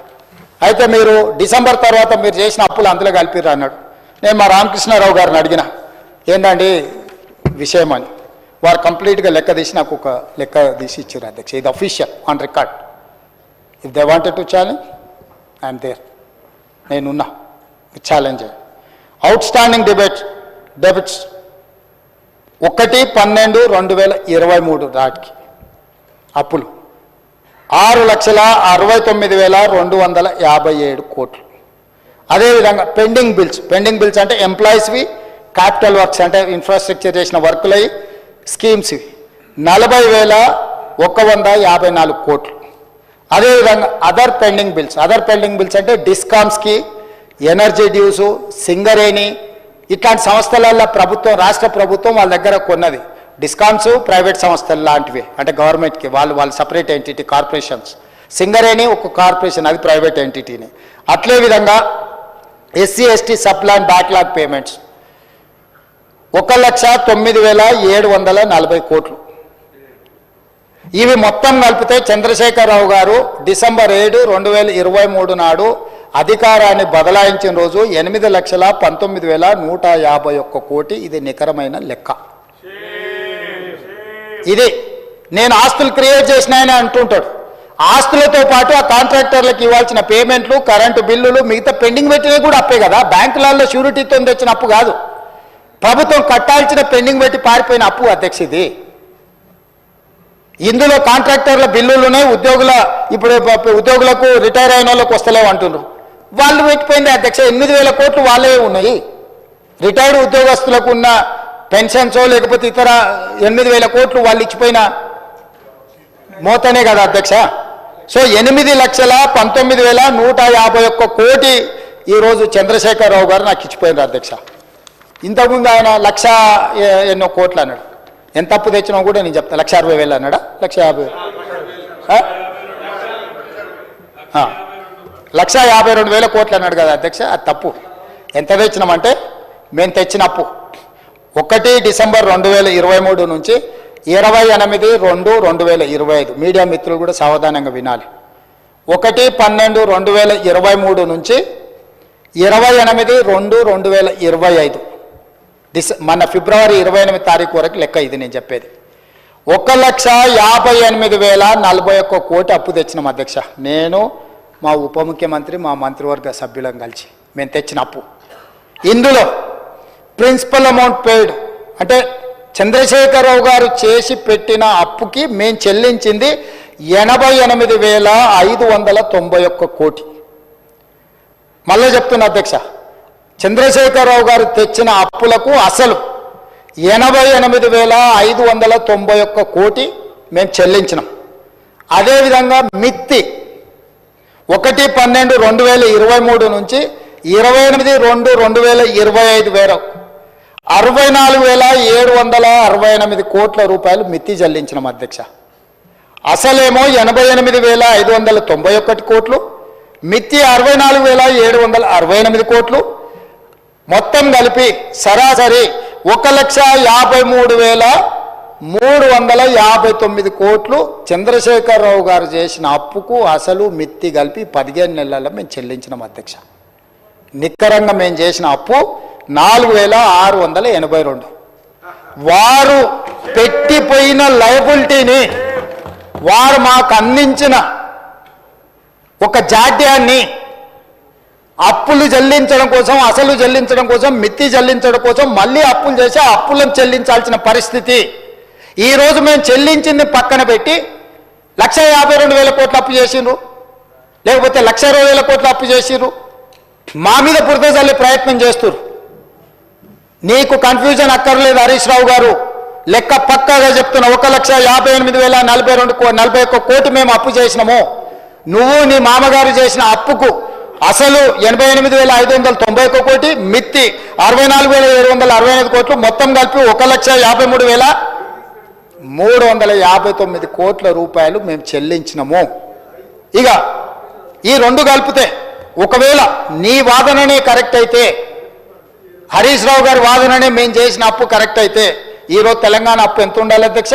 మేము చెప్పిన అంటే వాళ్ళ కాంట్రాక్టర్లకు పెండింగ్ పెట్టిపోయింది, వాళ్ళు డిస్కామ్లకు సింగరేణికి పెండింగ్ పెట్టిపోయింది, పక్కన తీస్తే 6,69,257 కోట్లు ప్లస్ మేము చేసిన అప్పు 1,58,041 కోటి కలిపితే తెలంగాణ అప్పు ఎంత ఉండాలి ఈరోజు అంటే 8,27,298 కోట్లు ఉండాలి అధ్యక్ష. కానీ మరి ఈరోజు తెలంగాణ అప్పు ఎంత ఉంది అధ్యక్ష? 7,38,707 కోట్లు ఉంది అధ్యక్ష. ఆయన చేసిన కాంట్రాక్టర్ల బిల్లులు లేకపోతే డిస్కామ్లు సింగరేణికి 1,50,000 కోట్లు యాడ్ చేస్తలేము అధ్యక్ష. అప్పులో చేస్తలేము, ఇప్పుడున్న దాంట్లో చేస్తలేము. స్పష్టంగా ఈరోజు మేము చేసిన ప్రతి రూపాయి అప్పు, చంద్రశేఖరరావు గారు చేసిన అప్పుకు తప్పులకు, ఆయన పరిపాలనలో తప్పులు చేసిండు, దీంట్లో అప్పులు చేసిండు. ఈ అప్పులను తప్పులను సరిదిద్దడానికి 15 నెలలు కాలగర్భంలో కలిసిపోయింది. మేము తెచ్చిన అప్పు మొత్తం ఆయన చేసిన అప్పులకు మిత్తిలకు కట్టడానికి మేము చేసినాం అధ్యక్ష. మేము ఎక్కడ దీన్ని అటుగా ఇటుగా వాడలే. వారు కూర్చుంటే మొత్తం వివరాలు డీటెయిల్గా ఒకరోజు అప్పుల మీదనే చర్చ చేద్దాం అధ్యక్ష. మీరు సమయం ఇవ్వండి, విడగొట్టి మాట్లాడదాం. ఏ సబ్జెక్టుకి ఆ సబ్జెక్టు. వ్యవసాయం ఒకరోజు తీసుకుందాం, మహిళలది ఒకరోజు తీసుకుందాం, నిరుద్యోగ యువకులది ఒకరోజు చర్చ తీసుకుందాం, ఒకరోజు అప్పుల మీద చర్చ తీసుకుందాం. అవసరమైతే రాత్రి 1 వరకు కాదు, నా తెల్లవారుజాము 4 వరకు కూడా సభ నడుపుదాం అధ్యక్ష, తమరు అనుమతిస్తే. అన్ని డీటెయిల్స్ నేను చెప్తాను అధ్యక్ష. నేను పారదర్శకంగా ఉండదలుచుకున్న అధ్యక్ష. అబద్ధాల పునాదుల మీద రాష్ట్ర ప్రభుత్వాన్ని నేను నడపదలుచుకోలేదు. మేము ఆకాశ సౌధలు నిర్మించదలుచుకోలేదు. వాస్తవాలను ప్రజలకు చెప్పదలుచుకున్నాం, వాస్తవాలను ప్రజలకు వివరించదలుచుకున్నాం. మేము చేసింది చెప్తాం, చేయండి ఏదని ఉంటే ఏ రకంగా వాటిని చేయడానికి ప్రయత్నం చేస్తాం ప్రజలకు వివరిస్తాం అధ్యక్ష. మా బాసులు ప్రజలే అధ్యక్ష. మా బాసులు ఫామ్ హౌస్లు ఉన్నోళ్ళు కాదు, దొరలమని విర్రవీగటోళ్ళు మా బాసులు కాదు. దళితులు, గిరిజనులు, ఆదివాసులు, తండాలలో, గూడాలలో, మారుమూల పల్లెల్లో ఉన్న బలైన వర్గాలు, మైనారిటీ వర్గాలు మా బాసులు. వాళ్ళకు మేము జవాబుదారీ అధ్యక్ష. వాళ్ళు మా బాసులు, వాళ్ళకి నేను సమాధానం చెప్తా అధ్యక్ష. చిన్న వయసులో నాకు ఒక గొప్ప అవకాశాన్ని ఇచ్చి ఇక్కడ కూర్చోబెట్టిన ప్రజలకు నేను జవాబుదారీ అధ్యక్ష. కానీ అడ్డగోలుగా మాట్లాడుతున్నప్పుడు వాస్తవాలను నేను చెప్పకపోతే ఇది తెలంగాణ సమాజానికి మేలు కాదని ఈరోజు నేను నిర్ణయం తీసుకొని అన్ని వివరాలు బయట పెడుతున్నా అధ్యక్ష. నేను సిద్ధం అధ్యక్ష. చంద్రశేఖరరావు గారు రమ్మని ఉంది, వారంత అనుభవం లేదు, వారంత వయసు లేదు, వాదనలో ఓడించమని ఉండే అధ్యక్ష. ఎన్ని అబద్ధాలు చెప్తాడు ఆయన, చేతనైన అనుభవాన్నంతా రంగరించి అబద్ధాలు చెప్పమని ఉండి. నాకున్న పరిమితమైన జ్ఞానంతో నేను నిజాలు చెప్తా అధ్యక్ష. చూద్దాం నిజం గెలుస్తుందో అబద్ధం గెలుస్తుందో. వారు అప్పుడప్పుడు వచ్చేసిండు అంటారు. వచ్చేసిండు. కురుక్షేత్రం తెలుసు కదా మహాభారతంలో అధ్యక్ష. కురుక్షేత్ర యుద్ధంలో దుర్యోధనుడు మడుగులో దాక్కున్నాడు అధ్యక్ష. యుద్ధంలో పరిస్థితులను చూసి మడుగులో దాచుకుంటే మడుగులో నుంచి కూడా శ్రీకృష్ణుడు బయటకు రప్పించిండు అధ్యక్ష. దుర్యోధనుడు కూడా అప్పుడు బయటకు వచ్చింది. ఏం జరిగింది? ఓటమి అవమానంతో ఫామ్ హౌస్లో పండుకున్నాయన బయటికి రప్పించే శక్తి మాకు లేదనుకుంటున్నారా అధ్యక్ష? కావాలనుకుంటే ఎప్పుడైనా రప్పిస్తాం అధ్యక్ష. అట్లనే మనం రప్పించి కూర్చోబెట్టి. అదేవిధంగా అధ్యక్ష, ప్రజాస్వామ్యం గురించి మాకు చెప్పబోతున్నారు. ఈ దేశ ప్రజలకు స్వతంత్రం కావాలని ప్రజలు అడగకంటే ముందే కాంగ్రెస్ పార్టీ ఆ విధానాన్ని తీసుకొని తెల్ల దొరల మీద పోరాటం చేసి దేశానికి ప్రజాస్వామ్యం తెచ్చింది అధ్యక్ష. తెలంగాణ ప్రజలు తెలంగాణ రాష్ట్రం కోరుకుంటున్నారని సర్వం కోల్పోయి తెలంగాణ రాష్ట్రాన్ని ఇచ్చింది కాంగ్రెస్ పార్టీ అధ్యక్ష. తెలంగాణ రాష్ట్రం వచ్చిన తర్వాత ఇనుప కంచెలతోటి ప్రగతి భవన్ చుట్టూత పహారాలు ఉంటే డిసెంబర్ 7 నాడు మధ్యాహ్నం మేము ప్రమాణ స్వీకారం చేసే లోపల ముళ్ళ కంచెల్ని బద్దలు కొట్టించి దొరల గడికి జ్యోతిరావు పూలే భవన్గా మార్చి పేదలు ప్రతిరోజు అక్కడికి వచ్చేటట్టు, వందలాది మంది అక్కడికి వచ్చి తమ విజ్ఞాపన పత్రాలు ఇచ్చేటట్టు దాన్ని అత్యంత చిత్తశుద్ధి కలిగిన డాక్టర్ చిన్నారెడ్డిని ప్లానింగ్ కమిషన్ వైస్ చైర్మన్ చేసి వారంలో 2 రోజులు అక్కడ కూర్చొని మొత్తం వ్యవస్థను ఏర్పాటు చేసి ప్రజా సమస్యలను పరిష్కరించడానికి ఒక వేదికగా మార్చిన చరిత్ర మాది అధ్యక్ష. అదేవిధంగా అధ్యక్ష, ఈరోజు ఉత్తమ్ కుమార్ రెడ్డి గారు కూడా చెప్పినారు, కులగణన మీద మంత్రివర్గ ఉపసంఘాన్ని వేసింది మేము అధ్యక్ష. మా ప్రభుత్వం 1931లో చేసిన కులగణన మళ్ళీ ఎప్పుడు జరగలే. మండల్ కమిషన్ 52% బీసీలను గుర్తించి 27% రిజర్వేషన్లను రికమెండ్ చేస్తే ఆ 27% రిజర్వేషన్లు బలైన వర్గాలకు మొదటిసారి వచ్చింది. మండల్ కమిషన్ కూడా నిర్ధారించింది 52% బీసీల లెక్క. చంద్రశేఖరరావు గారు చేసిన సమగ్ర కుటుంబ సర్వేలో 21% బీసీలు అన్నాడు, 51% బీసీలు అన్నాడు, 18% ఎస్సీలు అన్నాడు, 10% ఎస్టీలు అన్నాడు, 12% మైనారిటీలు అన్నాడు. ఇవన్నీ లెక్క కట్టి ఓసీలు 21-22% చెప్పి మొత్తం ఒక లెక్కేసి 100% అని పెట్టింది. మైనారిటీలకు సపరేట్ లెక్క చూపించలేదు అధ్యక్ష.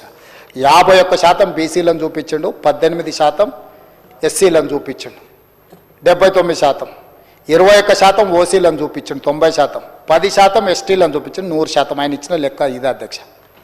ఈరోజు మేము మంత్రివర్గ ఉపసంఘాన్ని వేసి చర్చించి ఆ తర్వాత కమిషన్ని అధికారులను అందరిని నియమించి ప్లానింగ్ డిపార్ట్మెంట్ ద్వారా 1,03,000 మంది 94,000 మంది ఎన్యూమరేటర్సు, 10,000 మంది సూపర్వైజర్లు, అదేవిధంగా కలెక్టర్ల నుంచి చీఫ్ సెక్రటరీ వరకు, ఎన్యూమరేటర్ నుంచి చీఫ్ సెక్రటరీ వరకు, ముఖ్యమంత్రి నుంచి మంత్రివర్గ సహచరులందరూ మంత్రివర్గ ఉపసంఘాన్ని ఏర్పాటు చేసి ఒక వ్యవస్థను చేసి 50 రోజులు నిరంతరం చేసి 3,54,774 మందిని ఈ భాగస్వాములను చేసిన 96.9% పాల్గొన్నారు.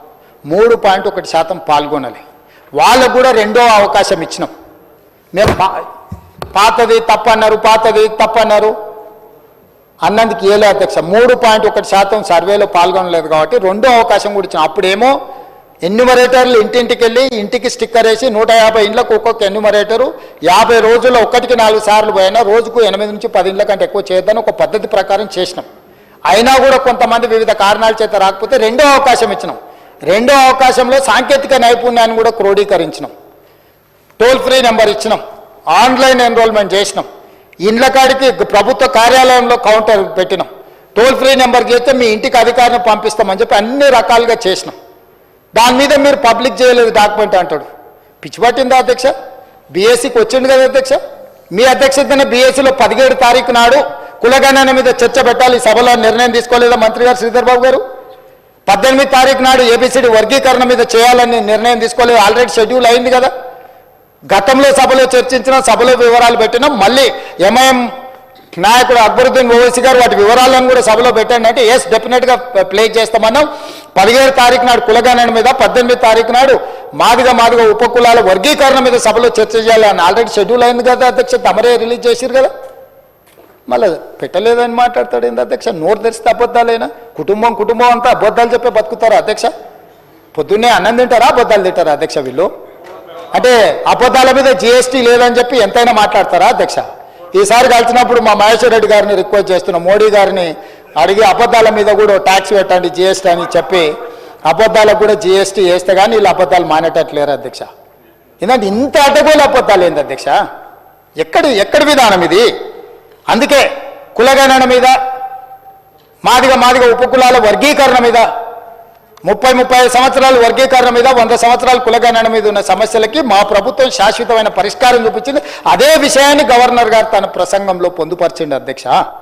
ఆ విషయాలను ప్రస్తావించిండు. ఇదొక గొప్ప విజయము, ఇదొక సామాజిక పరివర్తన. ఇంత గొప్ప సామాజిక పరివర్తనను నిర్వహించే అవకాశం దేవుడు మాకు మీకు మనందరికి ఇచ్చినందుకు దేవుడికి కృతజ్ఞతతో మనం ఉండాలి. తెలంగాణ ప్రజలకు మనం కృతజ్ఞతతో ఉండాలి. చిల్లర మల్లర రాజకీయాలు చెయ్యొద్దు. ఇవాళ బలహీన వర్గాల లెక్క ఈ కులగణన సామాజిక ఆర్థిక రాజకీయ కులగణన సర్వే తప్పైతే 42% బీసీల రిజర్వేషన్లు రావు. ఆ 42% బీసీల రిజర్వేషన్లను తిరస్కరించడానికే ఈ లెక్క తప్పంటుండ్రు. తప్పుడు లెక్క ఉంటే రిజర్వేషన్లు రావు అధ్యక్ష. తప్పుడు లెక్క అని చెప్పడంలో కుట్ర దాగి ఉన్నది. ఇక ఒక ఆయన ఏదో మాట్లాడిండు, మీ ఎమ్మెల్సీ అంటుండు. ఆ ఎమ్మెల్సీ మీ గురించి కూడా చాలా మాట్లాడిండు. వాటన్నిటి నిజమైతే ఇది కూడా నిజమని తీసుకుందాం. సేమ్ ఎమ్మెల్సీ మీ గురించి, మీ కుటుంబం గురించి, మీ వ్యవహారాల గురించి సంవత్సరాల నుంచి మాట్లాడుతున్నాడు. అవన్నీ ఒకసారి లైన్అప్ చేసి ఇక్కడ పెట్టి అవన్నిటిని మీరు ఏకగ్రీవంగా ఆమోదిస్తే ఇప్పుడు ఆయన మాట్లాడింది కూడా ఆమోదిద్దాం. ఇక ఆయననే ప్రాతిపదికగా తీసుకుందాం. పరిమితమైన సమాచారంతో, పరిమితమైన అవగాహనతో ఎవరైనా మాట్లాడినా బాధ్యత కలిగిన ప్రతిపక్ష నాయకుడుగా చంద్రశేఖరరావు గారు ఆ తప్పు ప్రభుత్వం చిత్తశుద్ధితో చేసింది. సరే, మాకేదో భయం ఉండి మేము పాల్గొనలేదు. మా వివరాలు మేము బయటికి చెప్పం, ఎందుకంటే లెక్క తెలిస్తే సమస్య వస్తుందని. ఏమన్నా లెక్క పత్రాలు, ఆస్తులు ఇవి తెలిస్తే ఆ రోజు రేవంత్ రెడ్డి గారు వద్దు అన్నారు. ఆ రోజు నువ్వు ఎవరిని నియమించినావు వాడికి తెలియదు, వచ్చినవాడు ఇంటికి వచ్చినవాడు దొంగోడో మంచోడో తెలియదు. ఎవరితో చెప్పించినావు లెక్క చెప్పు. ఇవాళ మొత్తం ప్రభుత్వ ఉద్యోగులు, టీచర్లు, ప్రభుత్వ సిబ్బందితో చేయించి మా బట్టి విక్రమార్క గారు ప్లానింగ్ డిపార్ట్మెంట్ చేయించింది. ఎవరిని పడితే వాడిని ఇంట్లోకి దోలలే. మేం చేసిన దానికి మీరు చేసిన దానికి ఆకాశం అంత అంతరం ఉంది. మేము పక్కాగా పకడ్బందీగా ప్రభుత్వ ఉద్యోగస్తులను పెట్టి చేసినాం. నువ్వు చేసిన వాళ్ళు ఎవరో వివరాలు చెప్పు. 12 గంటలలో ఇన్ని కోట్ల మందిని లెక్కలు రాసుకొచ్చిన వాళ్ళ వివరాలు ఏడునో చెప్పు. ఇవాళ ప్రతి ఎన్యూమరేటర్ వివరాలు మా బట్టి గారు ఇస్తారు. ప్రతి డేటా ఎంట్రీ ఆపరేటర్ వివరాలు ఇస్తారు. దాదాపుగా 1,40,000 మంది ప్రాసెస్లో భాగస్వామ్యమయ్యారు. 1,40,000 మంది యొక్క వివరాలు ప్రభుత్వంలో ఏ హోదాలలో వాళ్ళు ఉద్యోగాలు చేస్తారో వాటన్నిటినీ మేము చెప్తాం అధ్యక్ష, ఇస్తాం. నువ్వు చేసిన వాళ్ళ వివరాలు చెప్తావా? నువ్వు ఓన్ చేసుకుంటావా? పోనీ ఇప్పుడు సమగ్ర కుటుంబ సర్వే ఏదైతే ఉందో దాన్ని టేబుల్ చేస్తా నేను, ఎస్ ఇది మేము చేసినాం, ఇది కరెక్ట్ అని చెప్తాడా? మాదిగా ఉపకులాల్లో తెలంగాణ రాష్ట్రంలో ఉన్నది 59. ఆ సుఖమైన ఆయన లెక్క చేస్తే 82 కులాలు తేలినాయి. ఏడికెళ్ళి తేవాలి అధ్యక్ష మిగతా కులాలు? ఎవరు తేవాలి? ఇంకా మా దామననే చెప్పాలి మరి ఆ కులాలు ఎక్కడి నుంచి వచ్చిన తెలంగాణ రాష్ట్రంలో. ఈ ఆయన లెక్కలు ఇక సరే, అదొకటి. అదేవిధంగా తెలంగాణ సంస్కృతి అధ్యక్ష, ఎప్పుడైనా తెలంగాణ భాష పట్ల, తెలంగాణ సంస్కృతి పట్ల, తెలంగాణ సాంస్కృతికోత్క ఉద్యమం చేసిన వాళ్ళ గురించి ఎప్పుడైనా ఆలోచన చేసిండా అధ్యక్ష? మేం చేసినాం అధ్యక్ష. అందుకే తెలంగాణ ఉద్యమంలో సమిధలైన తెలంగాణ ఉద్యమాన్ని ఉవ్వెత్తున ప్రజలలోకి తీసుకెళ్లిన గొప్ప వ్యక్తులను గుర్తించి ఆ గొప్ప వ్యక్తులైన గద్దర్, గూడ అంజయ్య, బండి యాదగిరి, అందశ్రీ, సుద్దాల అశోక్ తేజ, గోరెట వెంకన్న, పాశం యాదగిరి, ఎక్క యాదగిరి, టి జయరాజులను తామరపత్రం ఇచ్చి ₹1,00,00,000 ఇచ్చి ఒక 300 గజాలు ఒక గుర్తింపు. మేమున్నాం, మిమ్మల్ని గుర్తించినము, ప్రజల కోసం సర్వం త్యాగం చేసిన మిమ్మల్ని తెలంగాణ సమాజం మరవలేదు, ఈ సమాజం ఎప్పటికీ మిమ్మల్ని గుర్తు పెట్టుకుంటుంది అని చెప్పి ఈరోజు వాళ్ళని గుర్తించినాం అధ్యక్ష. 10 ఏళ్లలో ఒక్క రోజైనా నీకు మనసు వచ్చిందా వీళ్ళ పేర్లు ఉచ్చరించడానికైనా? అదే గద్దరన్న ప్రగతి భవన్ ఎదురుగొచ్చి కూర్చుంటే గంటల కొద్ది ఎర్రటి ఎండ కూసబెట్టినవు తప్ప లోపలికి అనుమతించినవా? ఇవాళ ఆ గద్దరన్నను తెలంగాణ సమాజ ఉద్ధారకుడి కింద మేము గుర్తించి గద్దర్ అవార్డ్స్ను ప్రకటించిన మా చరిత్రకు నీ చరిత్రకు పోలికేంది, పొంతనేందని నేను అడుగుతున్నా అధ్యక్ష. అదేవిధంగా ఉద్యమంలో అందశ్రీ పాడిన రాసిన గేయం జయ జయ హే తెలంగాణ, తెలంగాణ ఉద్యమాన్ని, తెలంగాణ రాష్ట్రాన్ని సాధించడం ఎంత క్రియాశీలక పాత్ర పోషించింది అధ్యక్ష. 10 సంవత్సరాలు రాష్ట్రీయ గీతంగా ఎందుకు ఆమోదించలేదు అధ్యక్ష వారు పెద్దలు? తెలంగాణ జాతి పట్ల, తెలంగాణ ప్రజల పట్ల, తెలంగాణ కవులు కళాకారుల పట్ల నీ గౌరవమే ఉండుంటే, నిజంగానే తెలంగాణ రక్తం నీలో ప్రవహించి ఉంటే, తెలంగాణ గుండె, తెలంగాణ ప్రజల ప్రతిస్పందన నీ గుండెలో ఉండి ఉంటే జయ జయ హే తెలంగాణను ఎందుకు రాష్ట్ర గీతంగా నువ్వు తీసుకురాలేదని నేను అడుగుతున్నా అధ్యక్ష. మొదటి సంవత్సరంలోనే జయ జయ హే తెలంగాణను రాష్ట్ర గీతంగా తీసుకొచ్చి అందశ్రీని గౌరవించుకున్న చరిత్ర మాది, మాకు నీకు పోలికేందని నేను అడుగుతున్నా అధ్యక్ష. అదే కాదు అధ్యక్ష, తెలంగాణ తల్లి ఆనాడు తెలుగు తల్లి ఉన్నప్పుడు ఆనాడు మాట్లాడింది చంద్రశేఖరరావు గారు. ఎవరికి రాయి తల్లి, తెలుగు తల్లి అన్నాడైనా మాకు అన్నం పెట్టిందా, మా ఆకలి చూసిందా, మా కడుపు చూసిందా అని ఆ రోజు గొప్పగా అనిపించింది. చంద్రశేఖరరావు గారు తెలంగాణ కోసం సర్వం త్యాగం చేసినట్టే ఉన్నాడు. ఇక చూస్తుంటే మొత్తం బయలుదేరిండు అని తెలుగు తల్లిని, తెలంగాణ తల్లి రమా తల్లి, తెలుగు తల్లి కాదు అని మాట్లాడినప్పుడు చాలామంది తెలంగాణ ఉద్యమకారులు బాగానే ఉందనుకున్నారు. కానీ 10 సంవత్సరాల తెలంగాణ తల్లిని తెలంగాణ జాతికి ఎందుకు అంకితం చేయలేదు? ప్రజా పరిపాలన జరిగే సచివాలయంలోకి తెలంగాణ తల్లి ఎందుకు రాలేదు అని నేను అడుగుతున్నా అధ్యక్ష. 10 ఏళ్ళు నువ్వు చెయ్యని పనిని ఈనాడు తెలంగాణ తల్లిని డాక్టర్ బాబాసాహెబ్ అంబేద్కర్ సచివాలయం లోపల ప్రతిష్ఠిస్తే నీకెందుకు దుఃఖము, నీకెందుకు బాధ? పల్లెల్లో గూడెల్లో మారుమూల పల్లెల్లో ఉండే తెలంగాణ తల్లి మీ అమ్మ మా అమ్మ మా మంత్రులు మా పేదవాళ్ళ తల్లి ఎట్లుంటుందో చూడంగానే కన్న తల్లిలాగా టీవీతో దర్పంతో తెలంగాణ మట్టి వాసనలు వెదజల్లే తెలంగాణ తల్లిని ప్రతిష్ఠించుకుంటే కూడా మీకు దుఃఖం ఎందుకని నేను అడుగుతున్నా అధ్యక్ష. ఈ తెలంగాణ ప్రజలను ఆశీర్వదించడానికి తెలంగాణ తల్లి ఉండొద్దా? ఒకవేళ ఉండాలనుకుంటే 10 ఏళ్ళు నువ్వు ఎందుకు చేయలేదు? ఆ తెలంగాణ తల్లిని ప్రతిష్ఠించుకున్న విషయాన్ని గవర్నర్ గారు ప్రస్తావిస్తే గవర్నర్ గారి ప్రసంగాన్ని తప్పుబట్టే ఆలోచన ఇదేమైనా మంచిదా అని నేను అడుగుతున్నా అధ్యక్ష. కాలేజీ కళాక్షేత్రం వరంగల్లో మొదలుపెట్టి గాలికి వదిలేస్తే కళాక్షేత్రాన్ని పూర్తి చేసింది మేము కాదా? పొంగులేటి శ్రీనివాసరెడ్డి గారు, సీతక్క గారు, కొండా సురేఖ గారు అడుగుతూ పోయి కూర్చొని ఆ పనిని పూర్తి చేయించింది మేం కాదా? ఇన్ని 15 నెలల్లో ఇన్ని విషయాలలో అభివృద్ధి మేం సాధిస్తే నీకు చెప్పడానికో వినడానికో ఇష్టం లేకపోతే నువ్వు మౌనంగా ఉండు కొంతకాలం. ఒకవేళ మేమేం వద్దంటలేదు, కానీ ఈరోజు ఎందుకు ఈ విధంగా వ్యవహరిస్తున్నాడు చంద్రశేఖరరావు గారి పార్టీ అని నేను అడుగుతున్నా అధ్యక్ష.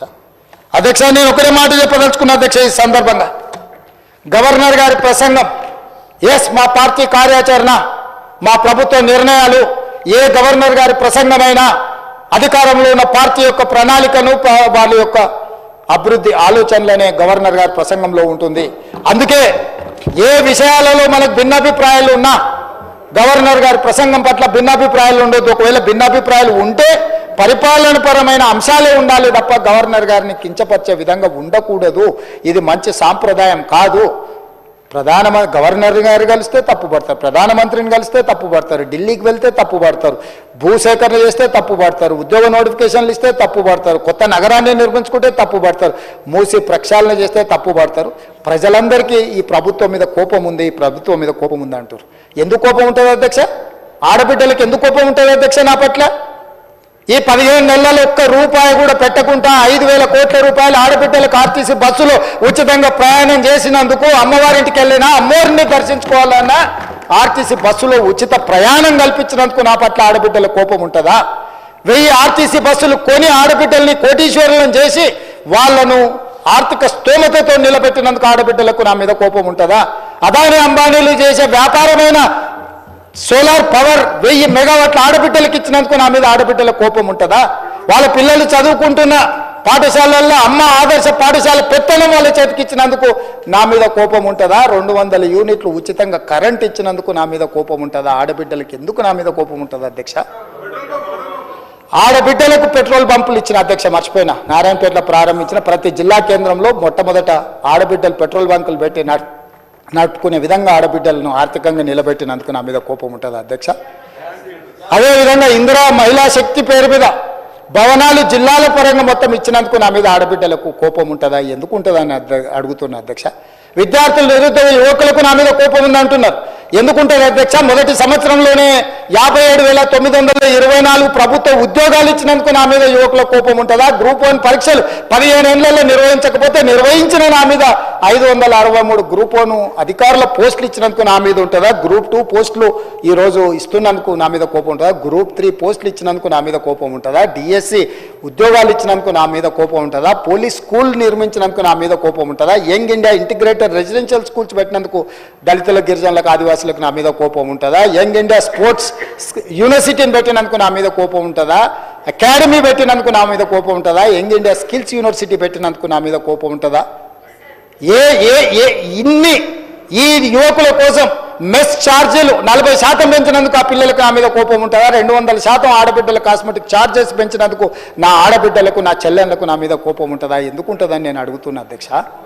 నా రైతులకు, తెలంగాణలో ఉండే రైతులకు, లక్షలాది మంది రైతులకు, 25,35,000 మంది రైతులకు 20,617 కోట్ల రూపాయలు 2 లక్షల వరకు రుణమాఫీ చేసినందుకు రైతులకు నా మీద కోపం ఉంటుందా? రైతులు పండించిన పంట సన్న వడ్లకు 500 రూపాయల బోనస్ ఇచ్చినందుకు నా మీద కోపం ఉంటుందా? దేనికోసం నా మీద కోపం ఉంటుంది అధ్యక్ష? ఇందిరమ్మ ఇండ్లు 4.5 లక్షల ఇండ్లు పేదల కాన్స్టిట్యున్సీకి 3,000 ఇచ్చి 25,000 కోట్ల రూపాయలు ఖర్చు పెడుతున్నందుకు పేదలకు నా మీద కోపం ఉంటుందా అధ్యక్ష? యూనివర్సిటీలు 14 యూనివర్సిటీలకు ఎస్సీ, ఎస్టీ, బీసీ, మైనారిటీ అందరిని వైస్ ఛాన్సలర్గా నియమించినందుకు నా మీద కోపం ఉంటుందా? విద్యా కమిషన్ వేసినందుకు నా మీద కోపం ఉంటుందా? వ్యవసాయ కమిషన్ వేసినందుకు నా మీద కోపం ఉంటుందా? రేషన్ కార్డ్స్ ఎన్నో ఏళ్ళ నుంచి రేషన్ కార్డు లేకపోతే కొత్త రేషన్ కార్డులు ఇచ్చినందుకు నా మీద కోపం ఉంటుందా? సిలిండర్లు 500కి ఇచ్చినందుకు కోపం ఉంటుందా? ఎందుకు కోపం ఉంటుందని నేను అడుగుతున్నా అధ్యక్ష. చెప్పండి. నా మీద కోపం మీకు ఉంటుంది. మీ కుర్చీ గుంజుకున్నాను కోపం ఉంటే, మీకు అధికారం కోల్పోయిన దుఃఖంలో మీకు కోపం ఉండొచ్చు. నిన్న మొన్న సోషల్ మీడియాలో భూభారతి మీరు ధరణి పేరు మీద వేల లక్షల ఎకరాలు కొల్లగొట్టినందుకు, ప్రక్షాళన చేసి భూభారతి తెచ్చినందుకు, పేదల భూములు పేదలకు ఇవ్వాలన్నందుకు నా మీద కోపం ఉంటుంది. దేనికి నా మీద కోపం ఉంటుంది అధ్యక్ష? పెయిడ్ ఆర్టిస్టులను తెచ్చి పార్టీ ఆఫీసులో పెట్టి వాటిని రికార్డ్ చేసి సోషల్ మీడియాలో పెడితే, వాళ్ళ మీద పోలీసులు కేసు కడితే మీకు దుఃఖం వస్తుంది. అసలు ఈ భాష ఆ సోషల్ మీడియాలో పెట్టినట్టు ఒకసారి చూడండి అధ్యక్ష. 2014-15లో కొత్తగా ఎమ్మెల్యేలు ప్రమాణ స్వీకారం చేసినప్పుడు TV9లో ABNలో ఏదో వెటకారంగా ఒక చిన్న సన్నివేశాన్ని వేస్తే వాటిని సంవత్సరం పైన ఈ రాష్ట్రంలో బ్యాన్ చేసిండు అధ్యక్ష. రవి ప్రకాశం జైల్లో పెట్టాను, కృష్ణ మాదిగని జైల్లో పెట్టాను, చాలామంది జర్నలిస్టులు. ఇవాళ జైలుకు పోయిన అమ్మాయి కూడా SC/ST కేసులు ఆ రోజు ఎస్సీలను అవమానించింది, జైలుకు పోయి వచ్చిన అమ్మాయి. ఎవరు జర్నలిస్ట్ అని నేను అడగదలుచుకున్న అధ్యక్ష. జర్నలిస్టులని వేదిక మీద నుంచి INPR లేకపోతే DAVP ఆమోదించిన పత్రికలు, ప్రసార సాధనాలు, వాళ్ళు ఇచ్చే ID కార్డులు ఉన్నోళ్ళు జర్నలిస్టులా? ఎవడు పడితే వాడు ఏదో ఒక ట్యూబ్ పెట్టుకొని మమ్మల్ని ఇష్ట రాజ్యంగా అధ్యక్ష. ప్రజా జీవితంలో ఉన్నాం కాబట్టి నిజంగా ఓపిక పడుతున్నాం అధ్యక్ష. రక్తం మరుగుతుంది. ఏంది భాష అది అధ్యక్ష? కుటుంబ సభ్యులను అంతేసి మాటలు అంటుంటే అసలు మీరు మనుషులా అని నేను వాళ్ళని అడగదలుచుకున్నా అధ్యక్ష. మీకు భార్య బిడ్డలు లేరా? తల్లిదండ్రులు లేరా? మీ అమ్మనో, నీ చెల్లినో, నీ భార్యనో ఈ రకంగా మాట్లాడితే నువ్వు ఇంతవా అని నేను అడుగుతున్నా. ట్విట్టర్లో పెట్టినోని, అరెస్టును ఖండించినోని. నా భార్య నా బిడ్డను తిడితే నాకు నొప్పి అవుతుంది, కానీ నీకు ఒక ఆడపిల్లను అవమానిస్తుంటే నీకు నొప్పి కావా? ఏ సంస్కృతిలో ఉన్నారని నేను అడుగుతున్నా అధ్యక్ష. తోడుకలు తీస్తే అధ్యక్ష, ముఖ్యమంత్రిగా చెప్తున్న ఒక్కనొక్కని బట్టలు పదేసి రోడ్డు మీద తిప్పిస్తా అధ్యక్ష. రాజకీయాల ప్రజా జీవితంలో ఉన్నది మేము. విమర్శించండి, విశ్లేషించండి, మా గురించి మాట్లాడండి. ఆడబిడ్డల గురించి, ఇంట్లో ఉన్న ఆడోళ్ళ గురించి మాట్లాడే సంస్కృతి ఎక్కడి నుంచి వచ్చింది అధ్యక్ష? తెలంగాణ సమాజం ఇదేనా? రజాకర్లకు, నిజాంలకు, భూస్వాములకు, పెత్తందారులకు వ్యతిరేకంగా పోరాటం చేసిన స్ఫూర్తి ఓ రామ్జీవ్ గోండు, కొమరం భీమ్, ఓ చాకలి ఐలమ్మ, ఈ ప్రాంతంలో దొడ్డి కుమరయ్య, ఓ సర్దార్ సర్వాయి పాపన్న గౌడు ప్రాతినిధ్యం వహించిన ప్రాంతం ఇది అధ్యక్ష. ఇది ఒక చైతన్యమైన ప్రాంతం. ఈ చైతన్యమైన ప్రాంతంలో ఎదిరించి నిలబడ్డాడు మునగాడు. ఆధిపత్యాలకు వ్యతిరేకంగా నిలబడి కొట్లాడిన గడ్డ ఇది. ఈ సంస్కృతిని మొత్తం సర్వనాశనం చేసి ఒక విష సంస్కృతిని నోటికొచ్చింది మాట్లాడి వాటిని పోస్టు చేయించి ఏం పైశాచిక ఆనందం అని నేను అడుగుతున్నా అధ్యక్ష. వాళ్ళు తిట్టిన తిట్లకు నా పేరు తీసి మీ పేరు రాసుకోండాడా? మీకు అన్నం తినబుద్ధి అవుతుందో నేను చూస్తా. తెలంగాణ రాష్ట్ర ముఖ్యమంత్రి అయితే బలహీనం అయిపోయినట్ట అధ్యక్ష? అట్లా అనుకుంటుర్రా? ఓపిక పట్టిన అధ్యక్ష, నేను మర్యాదకుంటున్నా. మీకు ఎంతమంది ఉన్నారో తెలియదు. నాకు చికాకు వచ్చిందని తెలిస్తే లక్షలాది మంది పిల్లలు రోడ్డు మీదకి వచ్చి బట్టలు తీసుకొడతారు అధ్యక్ష ఒక్కడినొక్కడిని. నేను వద్దంటున్నా కాబట్టి, చట్టాన్ని గౌరవిస్తా కాబట్టి, చట్టాల పట్ల, శాసనాల పట్ల, ఈ భారత రాజ్యాంగం పట్ల మాకు సంపూర్ణమైన విశ్వాసం, నమ్మకం ఉంది కాబట్టి ఏమనుకుంటూ ఊరుకుంటున్నాం అధ్యక్ష. అది మా చేతగాని తనం కాదు.